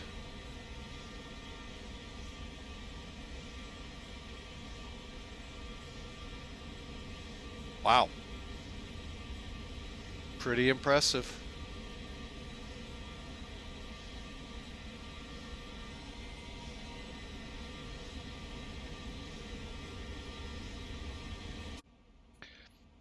All right, so folks, we'll continue on now.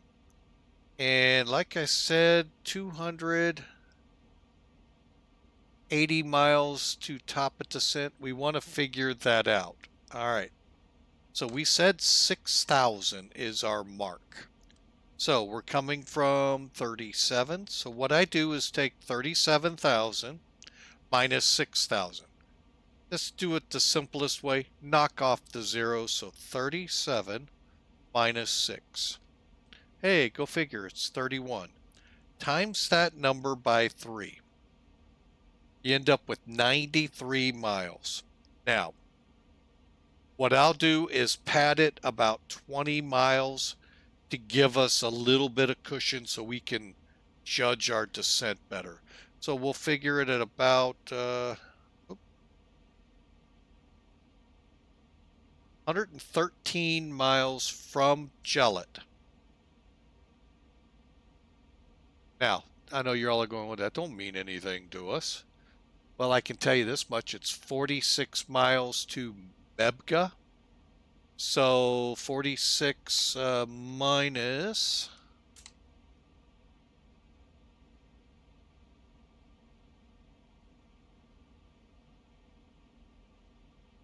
So about 67 to 70 mile mark to MEBGA will begin our descent. Now, of course, we'll adjust a little bit more so that we can start prepping things like a descent checklist. Which, by the way, oh, there it is. I was trying, why is it not in my toolbar? There we go. So yeah, we're getting very close. All right, so I hope y'all have enjoyed. And for those new to the channel, love you to smash that follow button. And if you're on YouTube watching this, we'd love you to like and subscribe so that way you can see when new videos come out. Sorry we're not live over at YouTube.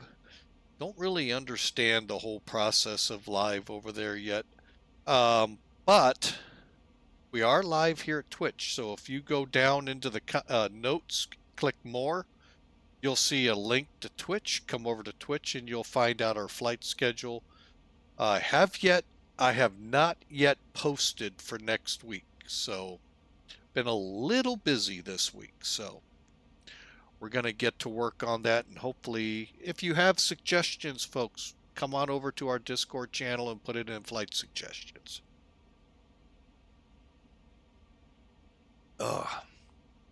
Otherwise, we're going to kind of relax to some music. Enjoy the weekend, folks. You earned it, as they say. We'll be back with you as we get ready to come down.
All right.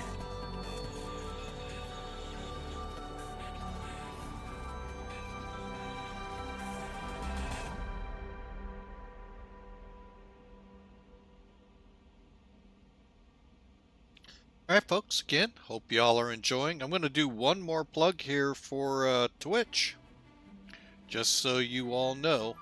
It is the final witching hours of the September deals. And by deals, Twitch basically, you know, they get money off the ads you see, as well as your subscriptions, and they give some of it to us who are affiliates or partners. But however, in the month of September, they give out 25% off on subscribing at the Tier 1 level and Tier 2.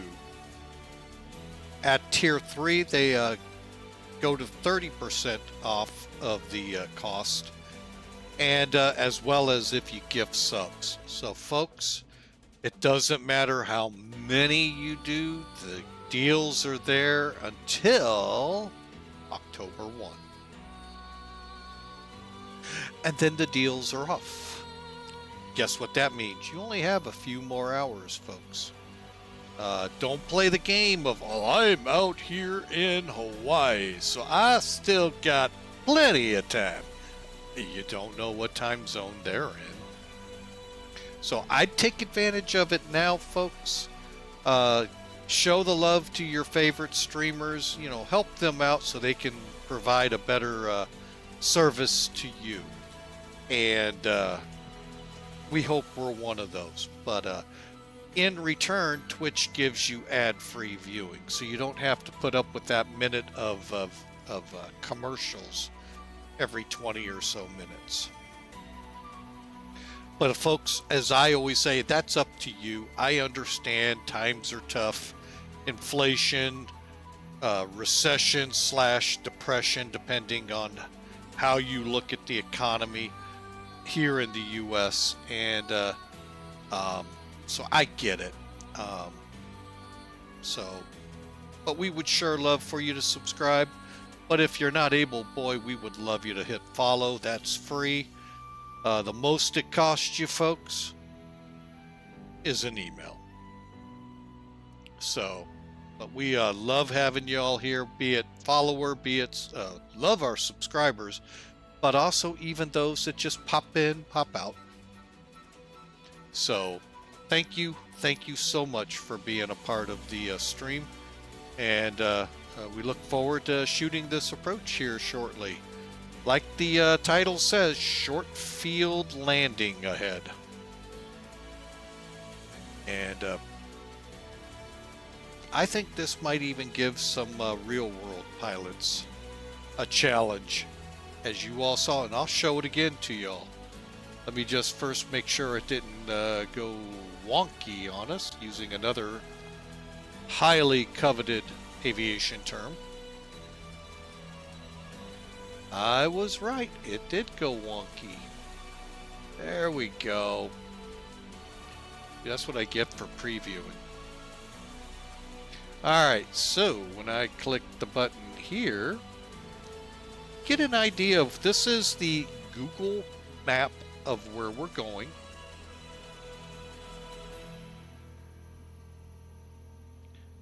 Hang on a second, I'm just going to let that drag out.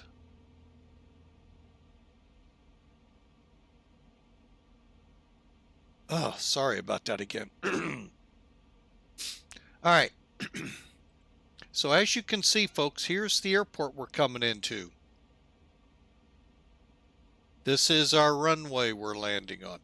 And for those naysayers out, so you can't do this. Well, then you tell me, oh, sorry, how all of these guys are doing it. That's an Airbus. That's an Airbus. Airbus 737, 800, 800, 800, another Airbus, another Airbus. So you can see, folks, it is a doable airport. Even the corporate jobbies are getting involved here. So, so yeah, there you have it, folks. Challenge you my challenge is out to you guys. I did one practice run on it, 2 approaches. Took 2 approaches to get in. So I hope you guys give it a shot. It is it definitely a challenge.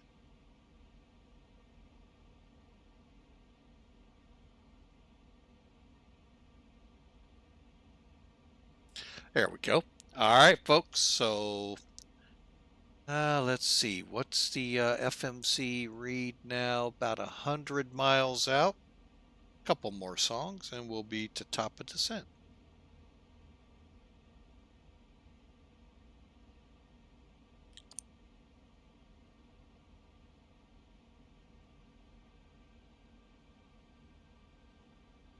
So again, hope you all had a great week. Hope you enjoy the weekend. Be safe. And love to see you next week. Tuesday will be our next stream. Tomorrow, I will not be able to stream. Sorry. We are going to my middle daughter's house to a gender reveal to see what the grandbaby's gonna be. The second one. Ought to be fun.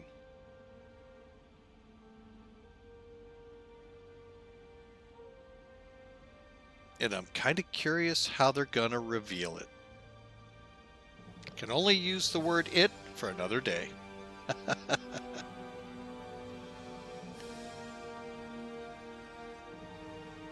So then we'll have 2 junior co-pilots for flying with Mike.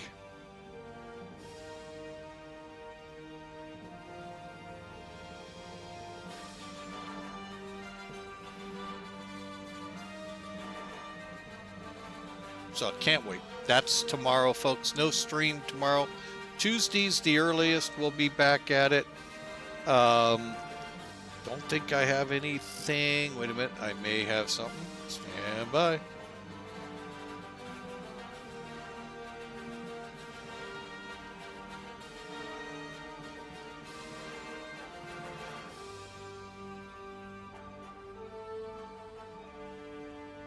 Okay, Tuesday.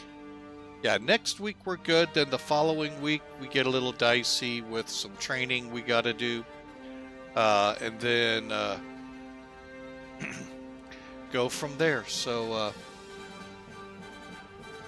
we'll be working on that flight schedule. Have it out here as soon as, hopefully by the late tonight. Uh-oh. Hawker's going for his prediction, folks. There's your format. Exclamation mark the word predict and a negative number.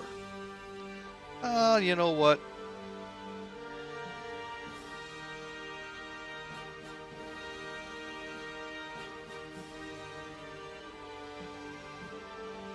In theory, you auto land Nazis out there. No, you auto land pilots out there should technically be able to fly it.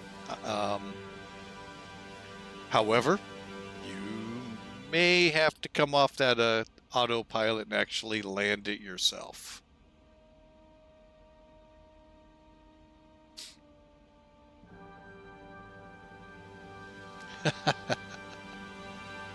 My apology for calling you a Nazi.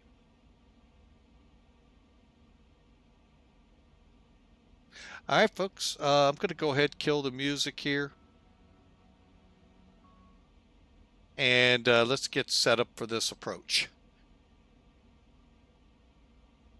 Oh, wait, we still have 150 miles to go. Belay that order. I thought we were under 100 miles.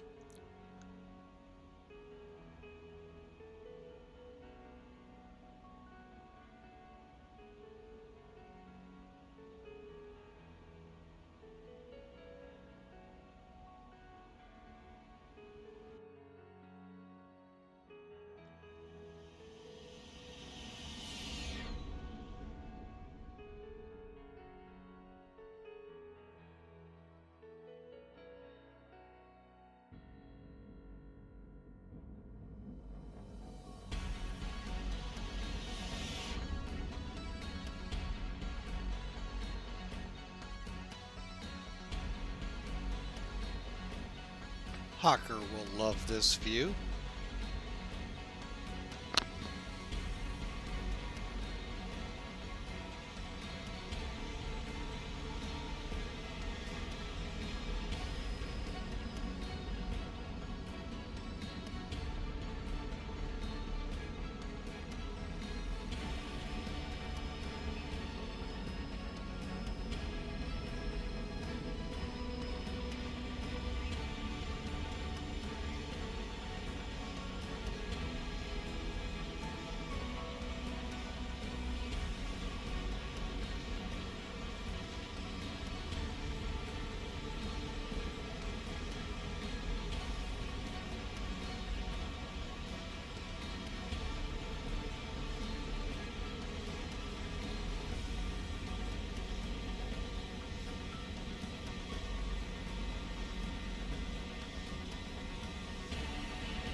Alright folks, helps to unmic or unmute the mic, or just drop it all together.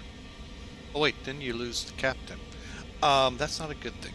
But anyway, we're getting rocked about a little bit. We may have to kick on the seatbelt sign here.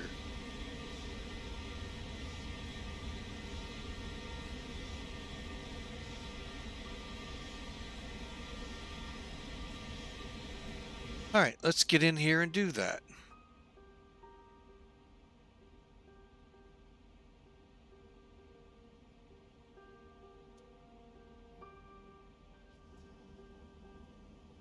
Helps to do this first.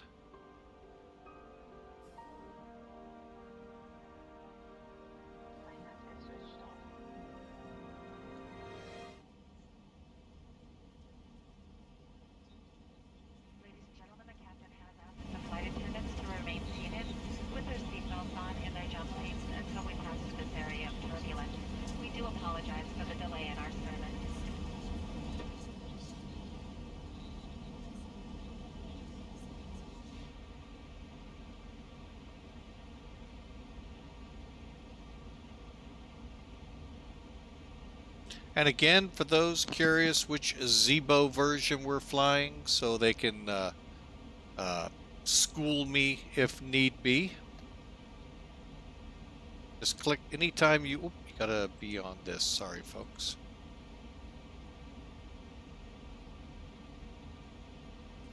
This will tell you your latest release. And folks, about every week, 2 weeks, they're putting a new release out of it. Again, free. And that way they know what you're working with to help school you or help you along in where you're having troubles. You can always talk to me and I'll do my best, but I may steer you to them. So, but anyway, folks, SBGR traffic. That is Sapalo, by the way, folks, and we're passing overhead. Well, north and west, more towards Campinas. The cargo, actually I'd say the cargo airport, but they've actually picked up quite a bit in the way of airline traffic. So I need to go there and try something out.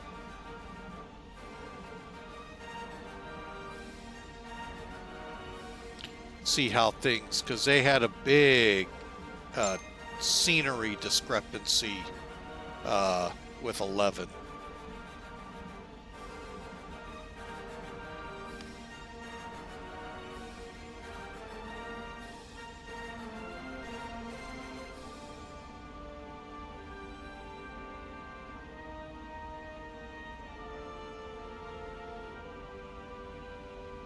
All right, so we'll be right back after these ads.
Alright folks, this will be the last song here, I think.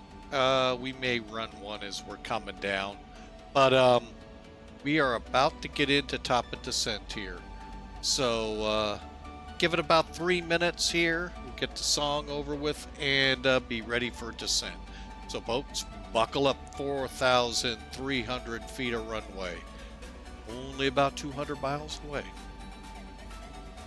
And again, anyone out there, especially you real-world airline pilots that might pop in, pop out, or the little feelers out there who go out and study other streamers for them, you may want to put this airport in the back of their mind. I know one loves going to these. We'll see if we get an uptick in people flying into it. S. Sierra Bravo, Romeo Juliet, Santos, Dumont, 4,311 feet worth of runway for you. I don't care. Go in with an Airbus. Have fun. Watch your weight, watch your speeds, and fly the procedure.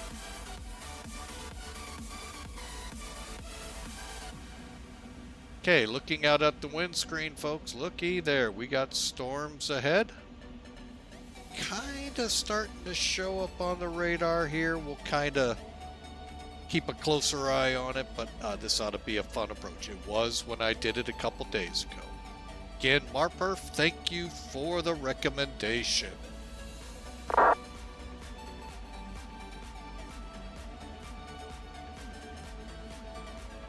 Well, I better look. Do we have any ATC? I didn't even think to look, folks. I rely too much on them pinging me, because I sure as heck can't figure out half of them.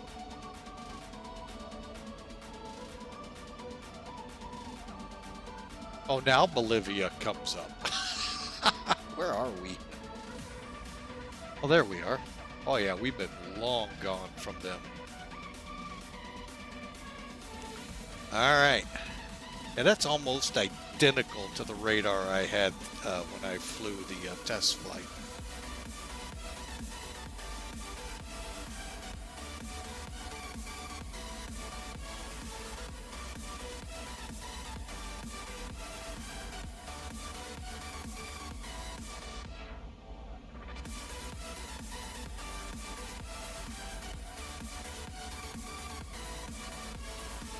Alright, we're 68 miles out, so give it about another 15 seconds here, folks. We'll kill the music. Now you're starting to see it.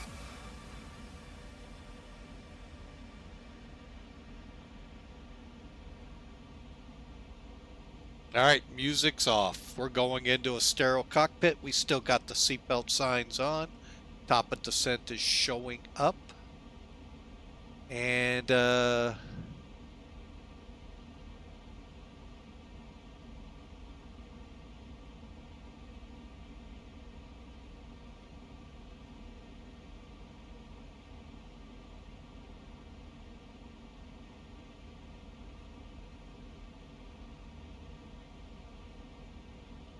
that'll be pretty close. Just doing a recalculation here. Got 112, and that's about, yeah, that's going to be pretty close. We'll use it.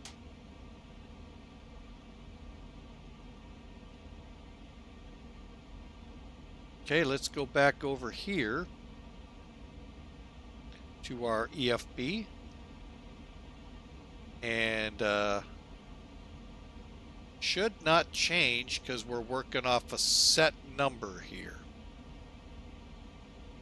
Okay, and everything is still the same. Oh, the only thing that could change, my bad, is this information. So let's see if any major changes occurred. 120 at 9.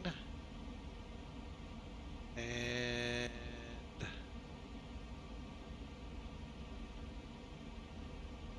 24, so 20.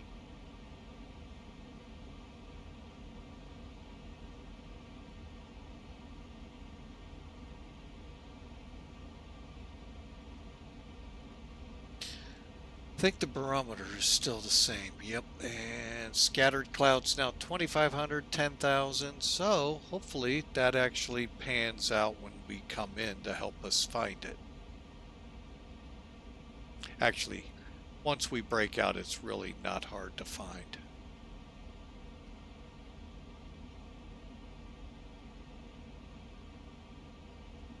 All right.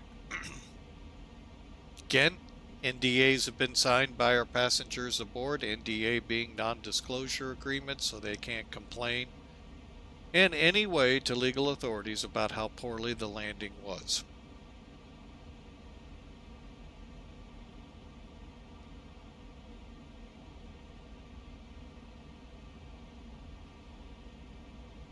All right, descent checks. Okay, we already got the seatbelt sign on due to the turbulence. We'll set the altitude here for 6,000.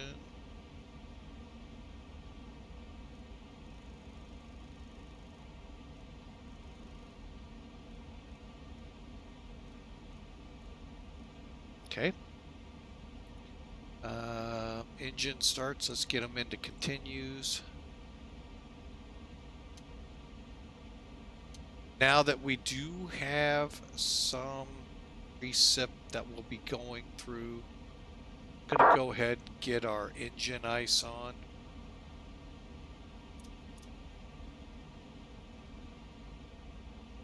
You plug that into our calculation.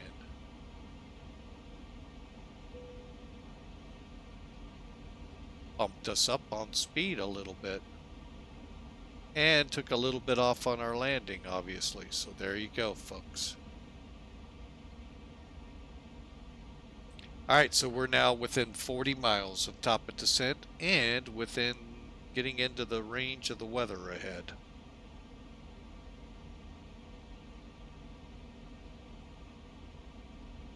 Really wish we could find a way to get this into the yellows and all, make it a little, to me, more realistic, but I've been told it may not be.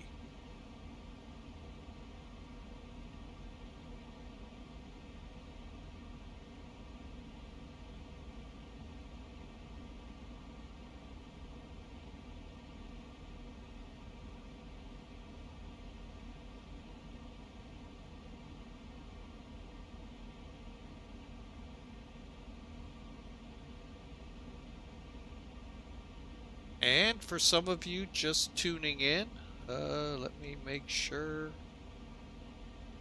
Okay. Here's the airport in case you all think I'm just, that's just flying with Mike being dramatic. No, really is not, folks.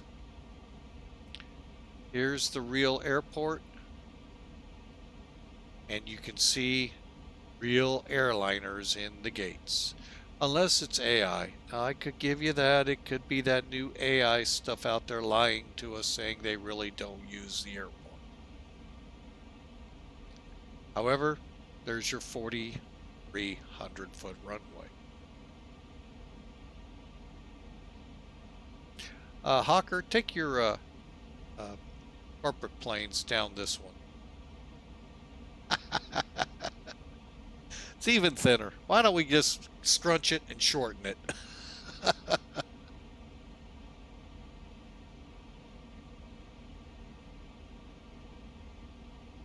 Alright, so there you have it, folks. Just in case for those of you that don't believe this airport is like this.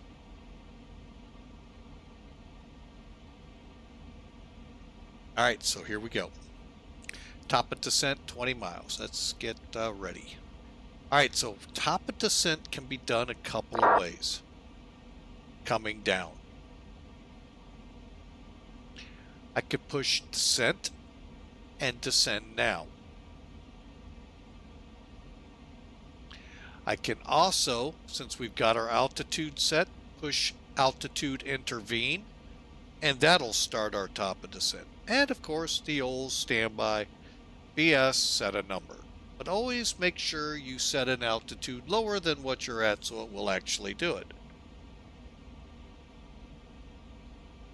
Alright, so here we go, folks. We are now showing 12 miles out. I'm going to actually start it a little early.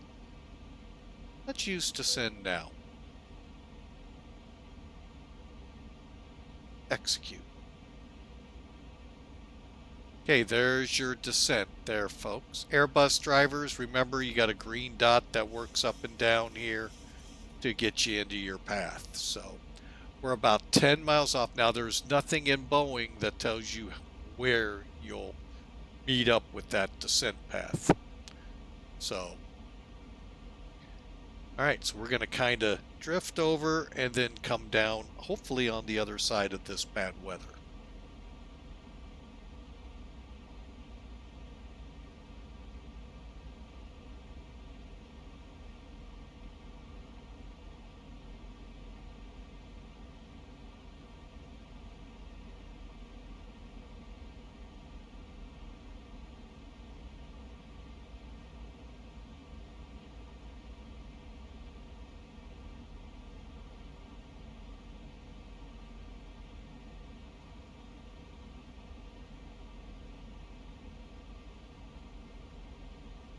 There we go. That could be all I ever do, folks. So, look at that. Hawker, are you getting pushed for time?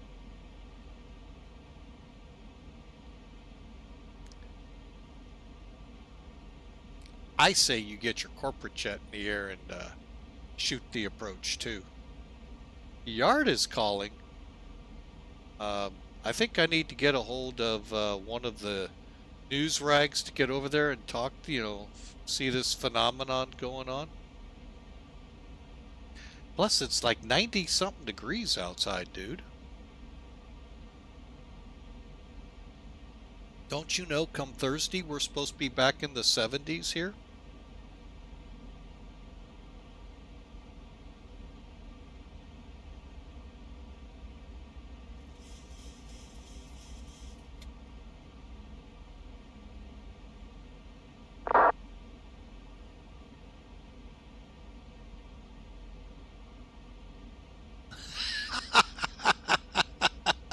That's why you need to do it now. You're not going to wait for the 70s? Them O-Town guys, I tell you.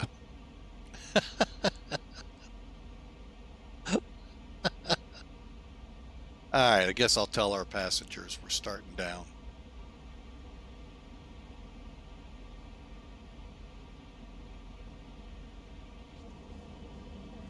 Ladies and gentlemen, once again, coming in flight deck here. We're on our descent. Seatbelt signs going to be back. Go for our rattle if you're up and about. please turn your seats, fasten your seatbelts. Still showing well ahead of schedule. Thanks again. Hope you have a nice week. Have you on the ground here very shortly.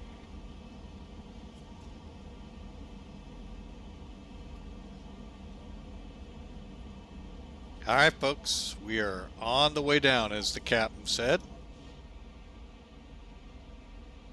And I'm going to kind of keep an eyeball to see if we're in the groove. Otherwise, I will do a 360 to make sure we come over, gel it at 6,000 feet, nosing down to 4,800 feet, I believe it is.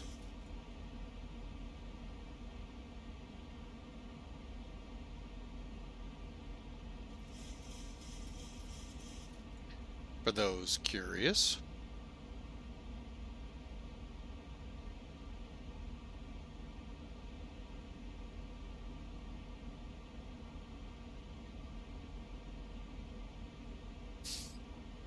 So as soon as we begin to turn here, I'll start nosing down to 4,800 feet. Now the reason it's like this, folks, when I mash this up to our main map, we're overspeeding.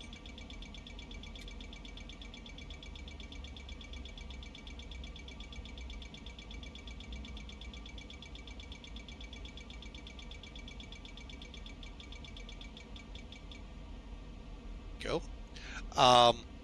This part will not mesh up, but the rest of it will, even though you're really not going to see much. All right. Let's go ahead and do that. Another neat feature, the overlay. Lets you see it. See what I mean? How those aren't showing up till you get here. So you won't see the aircraft that's like right there until you get to RJ031.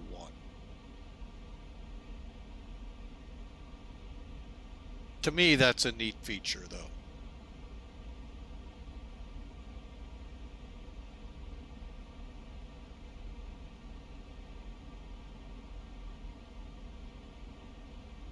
All right, I think we're on track. By the way, if you haven't noticed, there's the approach.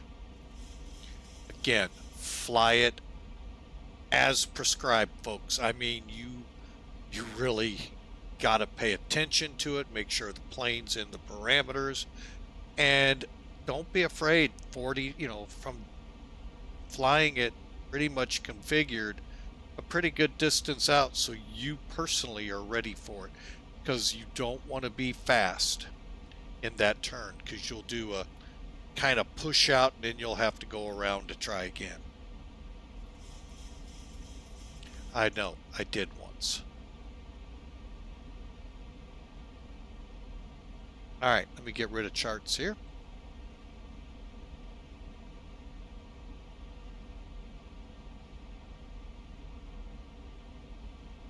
Not sure why it's got us so slow, but we'll let it do its thing.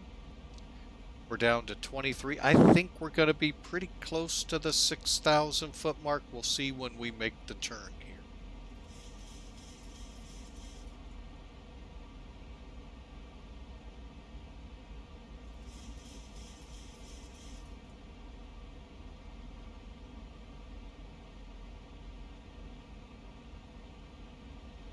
Oh, actually, that looks kind of promising for Rio.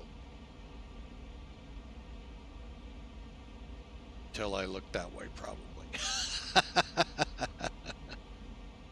Alright, actually looking pretty promising, so we'll see how this works out for us.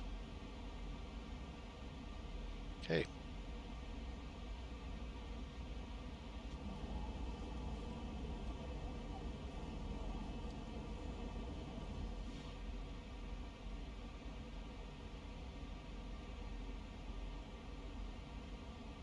We're going to start really getting in on our speeds here. Start now. I don't get what's causing this one. I know that's got to be something either driver related or something textural, but I don't know what causes that.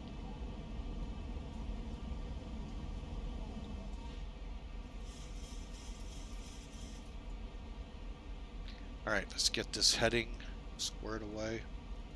Again, this is where the two-man cockpit really helps, keeping that heading there, working everything while you work to make sure the airplane flies the route. Alright, so there you have it. We are going to make our jellet at 6,000.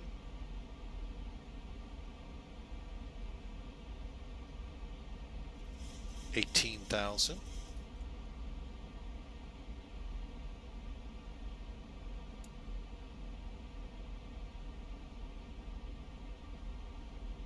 Folks, we'll see you after the break.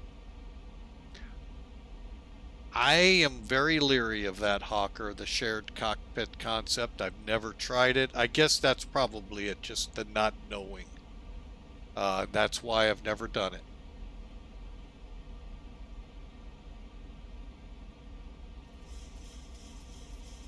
Okay, anti-ice is on. Veto heat. Go ahead and get them in their chairs. Yeah, it looks like a pretty decent arrival. Or if you had Zibo. Actually, I don't know. Would it work in Zibo?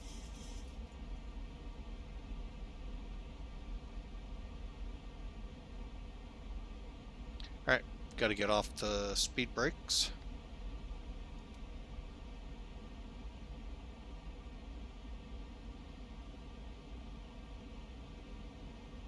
Alright folks, we're out of the ad, and we're just talking about the use of shared cockpit. Alright,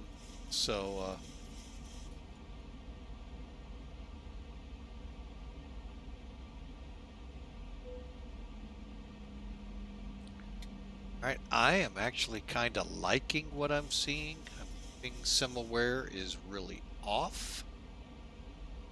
Again, a real quick look for those thinking I'm full of it going into this airport. Here it is on Google Map again. Last look. Pay attention here to all the Airbuses and 737s. 4,300 foot runway.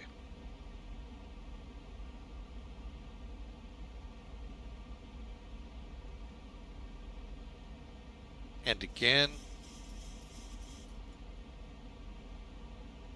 one last look at the chart. I would love to keep it up for y'all, but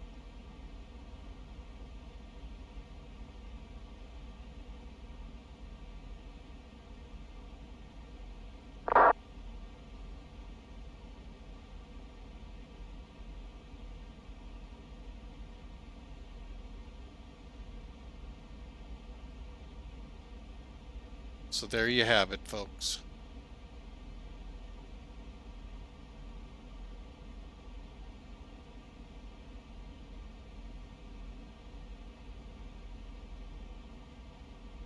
Alright, so we're about to hit the 250 mark here. And I'm actually going to take over speed. Alright, so we'll get rid of this.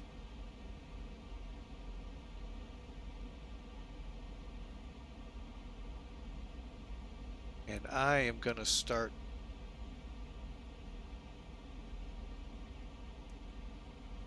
It will go right there. Alright. What I've done is oh, now we're starting to get clouds again. I think we'll get under them. Alright, let's start slowing the beastie down.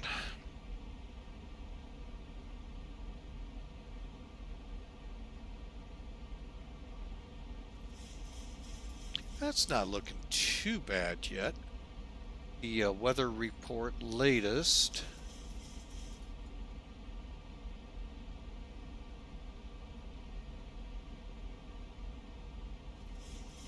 Z120 at 9, few clouds 2,500, few clouds 10,000. Okay, that looks a little bit more.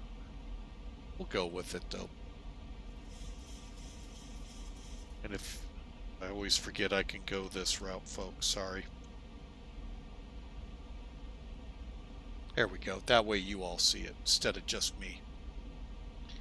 Alright, I believe we've reached that 10,000 foot mark.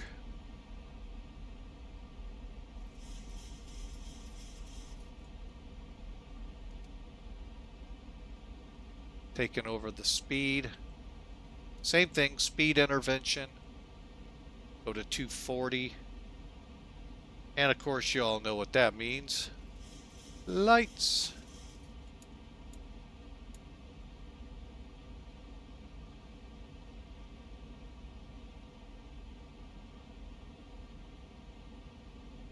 Alright, so we have control of the speed now. As we begin our approach.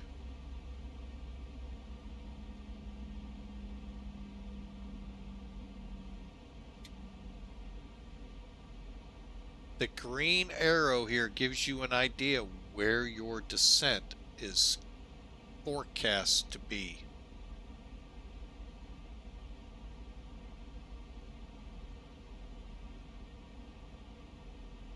And you can see we got a little bit of high terrain here to work about.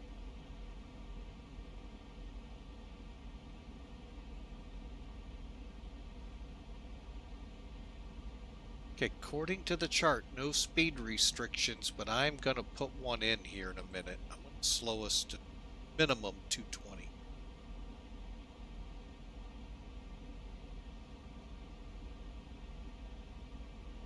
Actually, we're starting to get a little hot here. We need to... I'm going to go ahead and set it now. Use the speed brakes while we can.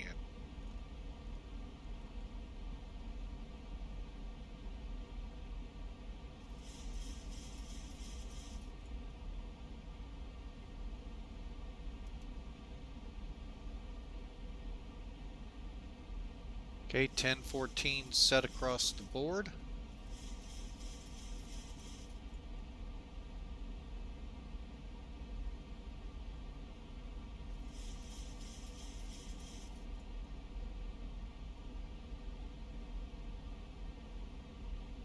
Speed set in the box. They're showing us down to 134.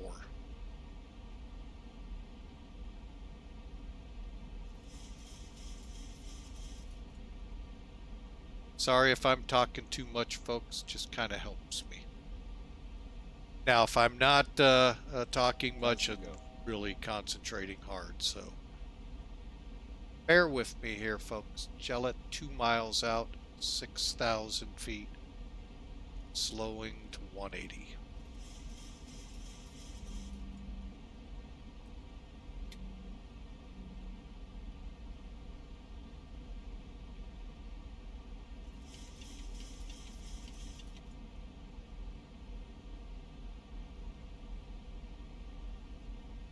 Okay, 4,800 feet.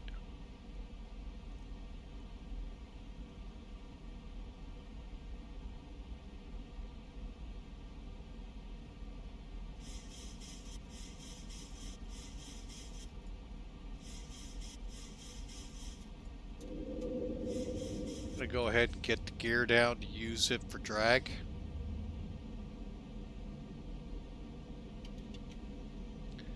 Go to flaps 10.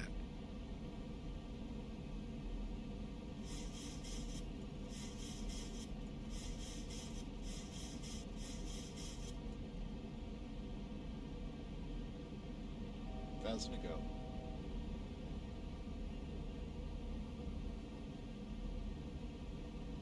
Right over there, folks, in that general area is the airport.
Alright, so 3,500 foot is set. Okay.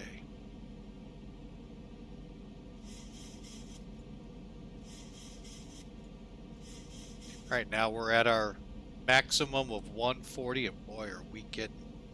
Oh, those hills are giving us a good run for our money.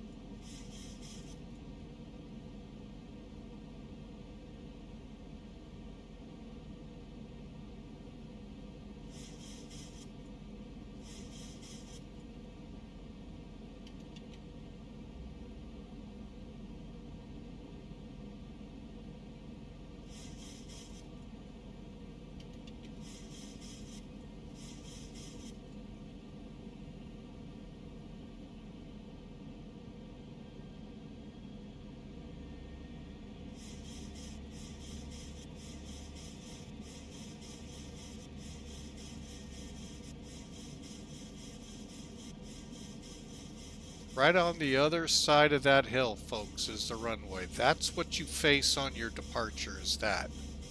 Alright, so you can see I could technically couple us up.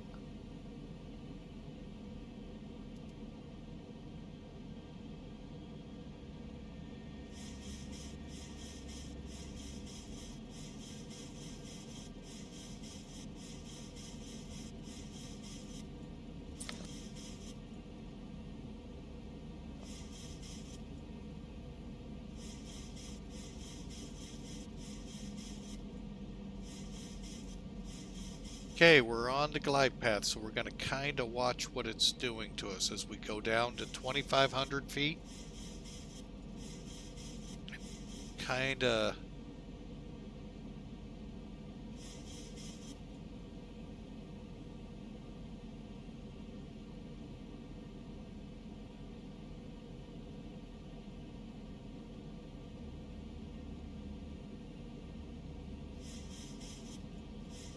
Get a little bit of a look. There's the airport you're used to, folks.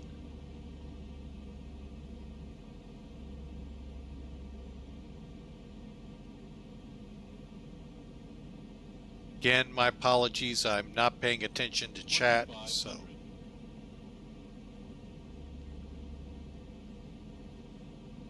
And we should. This is where we got a little screwy with the approach, doing it in full approach. Try it again. Flaps are full, spoilers armed, brakes set max, gear down, 3 green. Here we go.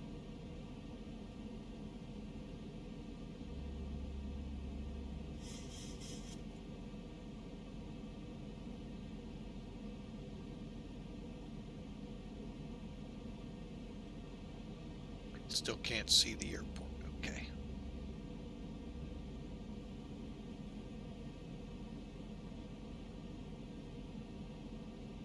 Roger, cleared to land at Santo Dumont.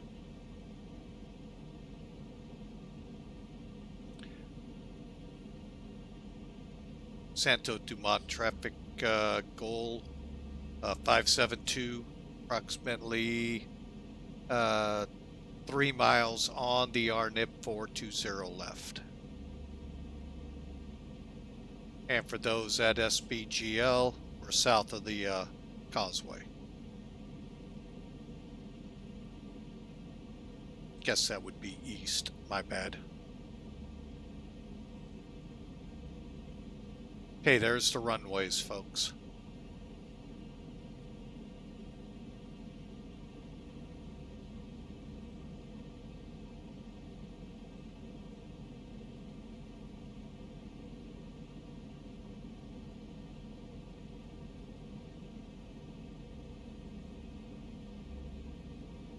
All right.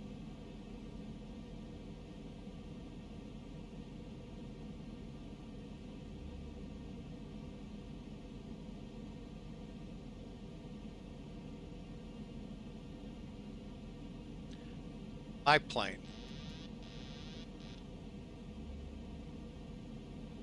Thing I don't have is the throttle. I do now.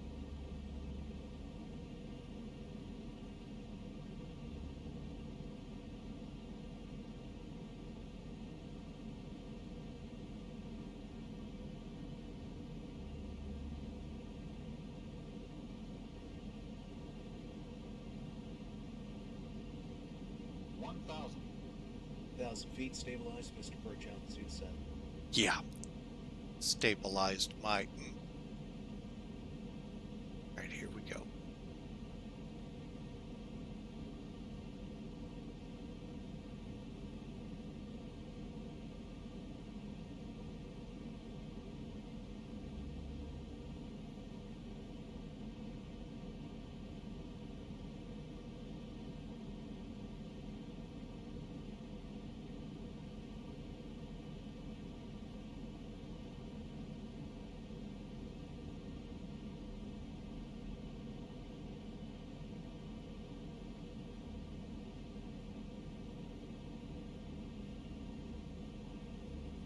Okay, Hawker, this is looking better.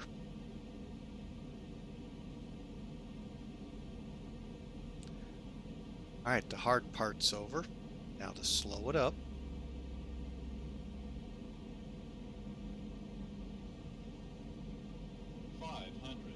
Approaching minimums.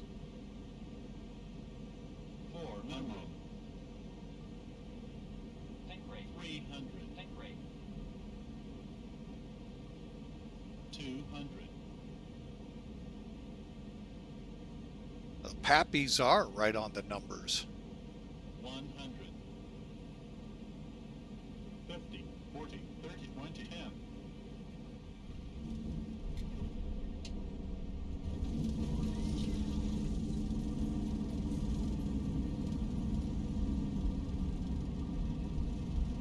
Welcome to Santo Dumont, folks' first approach. Wow.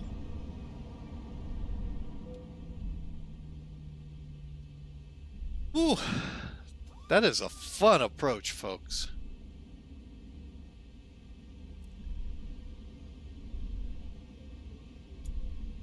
Let's find us an open hole there, put the plane in. As soon as we clear this runway, we'll call clear. And Santa Dumont traffic goal 572 clear, taxiing to park.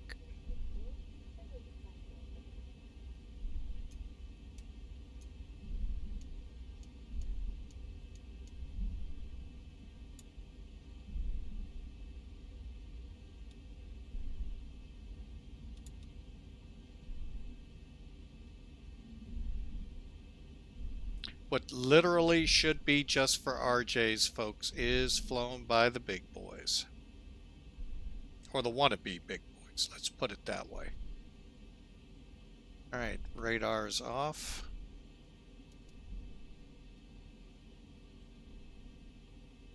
Brakes off.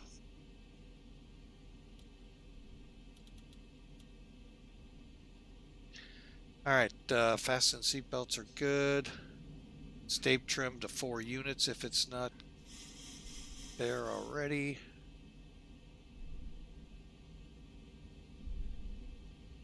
I'm gonna take this bridge.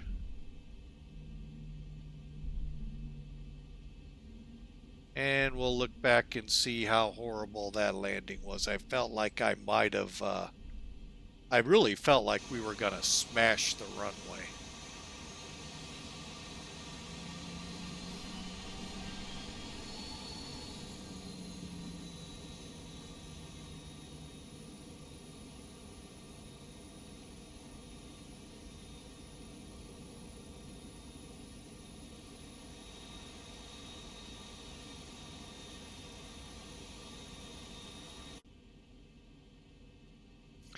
All right,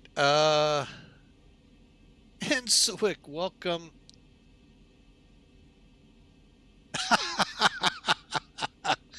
Insuik, welcome in. You just watched us land on a 4,300-foot runway. If not, we're going to try to do the replays again. I think I am going to call us in the blocks.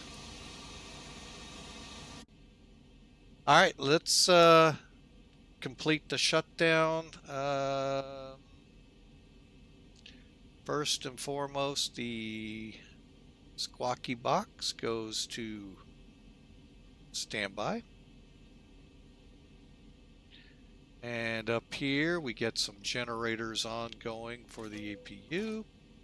APU bleed on. State trim set, position lights, weather radar. And let's kill them.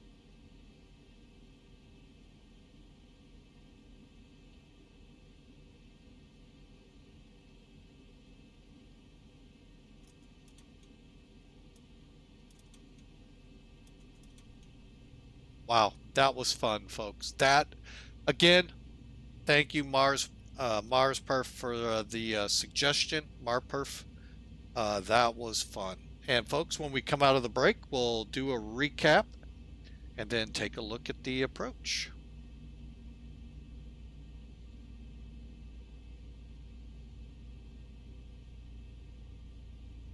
Oh my gosh. Did I really do that?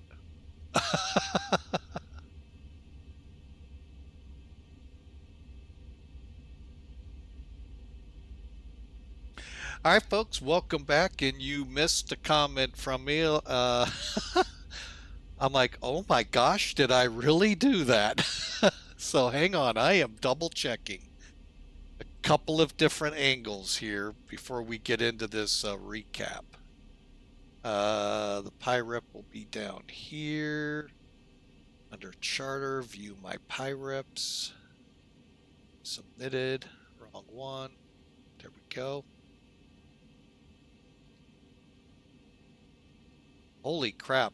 Well, I can tell you this much, folks. Over at Millennium Aviation, I logged a minus 22 feet per minute landing at 125 knots. A little slow. I am like, wow. Now let's see what we showed up here at. You did. Holy mackerel. No, it's 545 here. I don't know where. I must have bounced. That's all I can figure, a bounce. 22 feet a minute's what got recorded at the Millennium. Wow. All right, folks, let me bring up Sim Toolkit here. Let's start a recap, and then we'll get off VATSIM. Yeah, I thought I would hit the runway a little harder than I did, than what they show. All right, so we hit the air flight. We hit view details. Here's what the flight looked like. Pretty simple. Even to the point of the approach. View details. Just under 3 hours, folks. 1,168 miles. 545 feet a minute. 126 was their recorded speed. So I had to have bounced. Just didn't record over there, so I'll take it. I'll take it. All right. Oop, I meant to do something here. Sorry, folks. View landing report. Folks, welcome to what you got to do here. All right. We were 280 feet down from the threshold. 10 feet off the center line. Okay, that's not bad when you think about how you got to shoot the approach, but you should be able to line up pretty close to the center line. All right, pitch was 6.20, roll. We're going to have to see this. I've got a feeling there's a bounce in there. 545 on the feet per minute. Hawker, I believe, is the winner. So, wow, really, wow.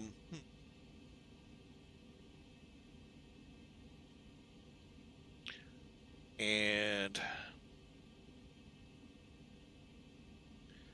wow, that was fun, folks. I'm here to tell you that was fun. All right, let's get rid of Sim Toolkit. We're all shut down. Get that off. Take a look out here.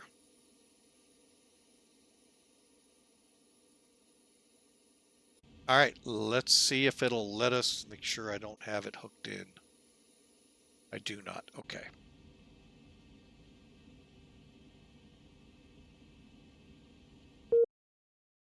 And if you do like I did, folks, and forgot to disconnect, it disconnects you for you.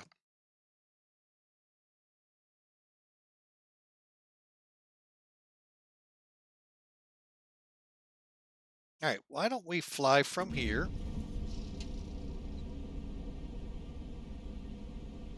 And kind of watch it here.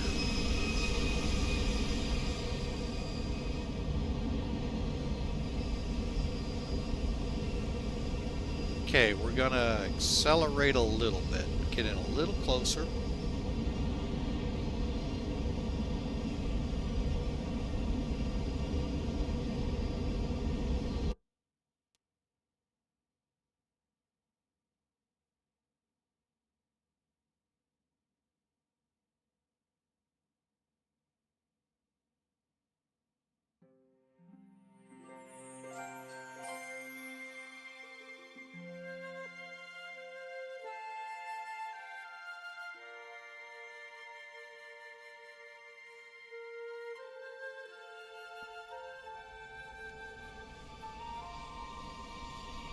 We're on the other runway.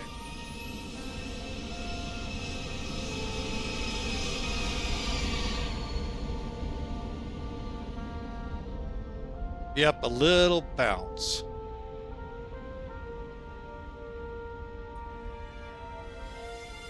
Wow, that was not bad, folks. Not bad at all.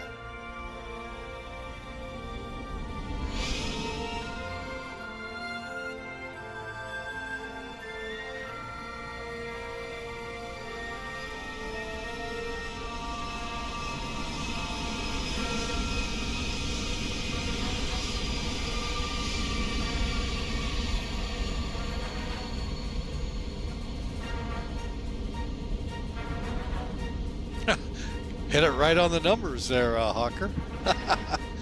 Yeah, I think we had a little hop there.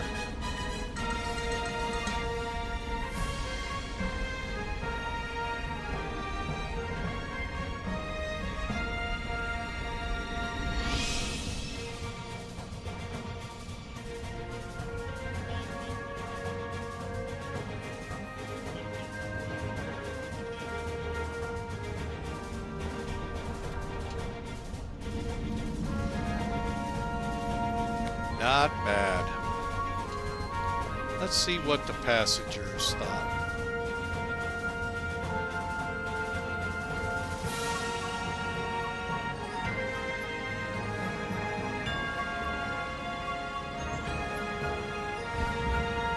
Okay, a little bit of a hard hit.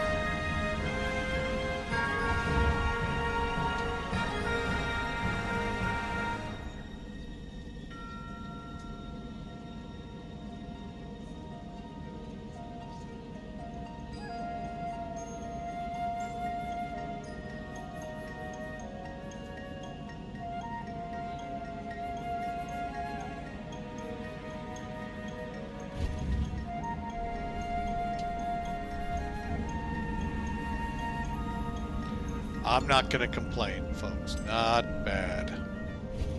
All right. Actually, if I complained, who would listen?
One last look at it, folks.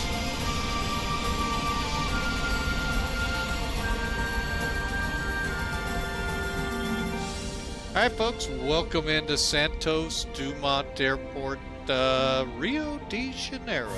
Short field landing at its best, 4,300 feet of runway. We used quite a bit of it. But folks, a really good landing, really fun time here. Not a lot I can complain about. Not gonna. And hope you all enjoyed. Folks, I don't know where we'll be Tuesday, but thank you for turning out today. Tuesday, we'll take care of Tuesday. We just had a blast today. Just unbelievable turnout. Thank you so much for being a part of Flying with Mike. Thank you, James Thorne and Spooker135 for the follows. Folks, don't miss out. September ends in just a couple of hours. So if you want to take advantage of those deals, now is your time to do it. Otherwise, folks, God bless you all. I hope you have a great rest of your week. We'll be back Tuesday. Not sure yet what we'll be doing, but for sure, it will be fun when you fly with Mike. God bless you all. We'll see you Tuesday. Hope you all have a great rest of your weekend.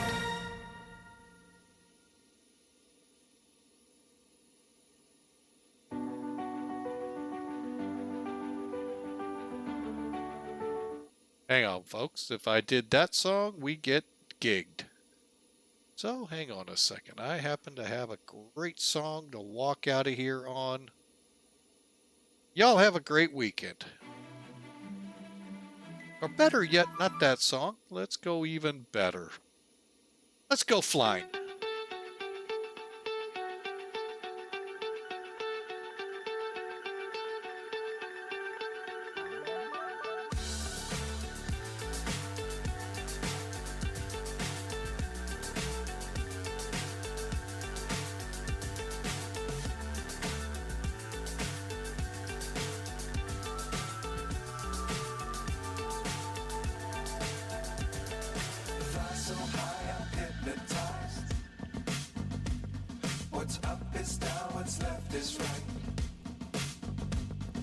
Chasing stars and holding you. I can't see the end, but we'll see it through.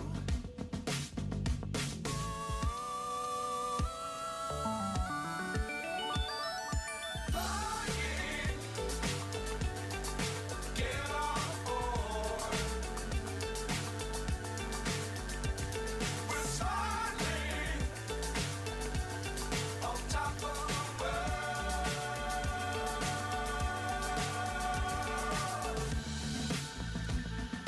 Dangerous times, don't fly too high.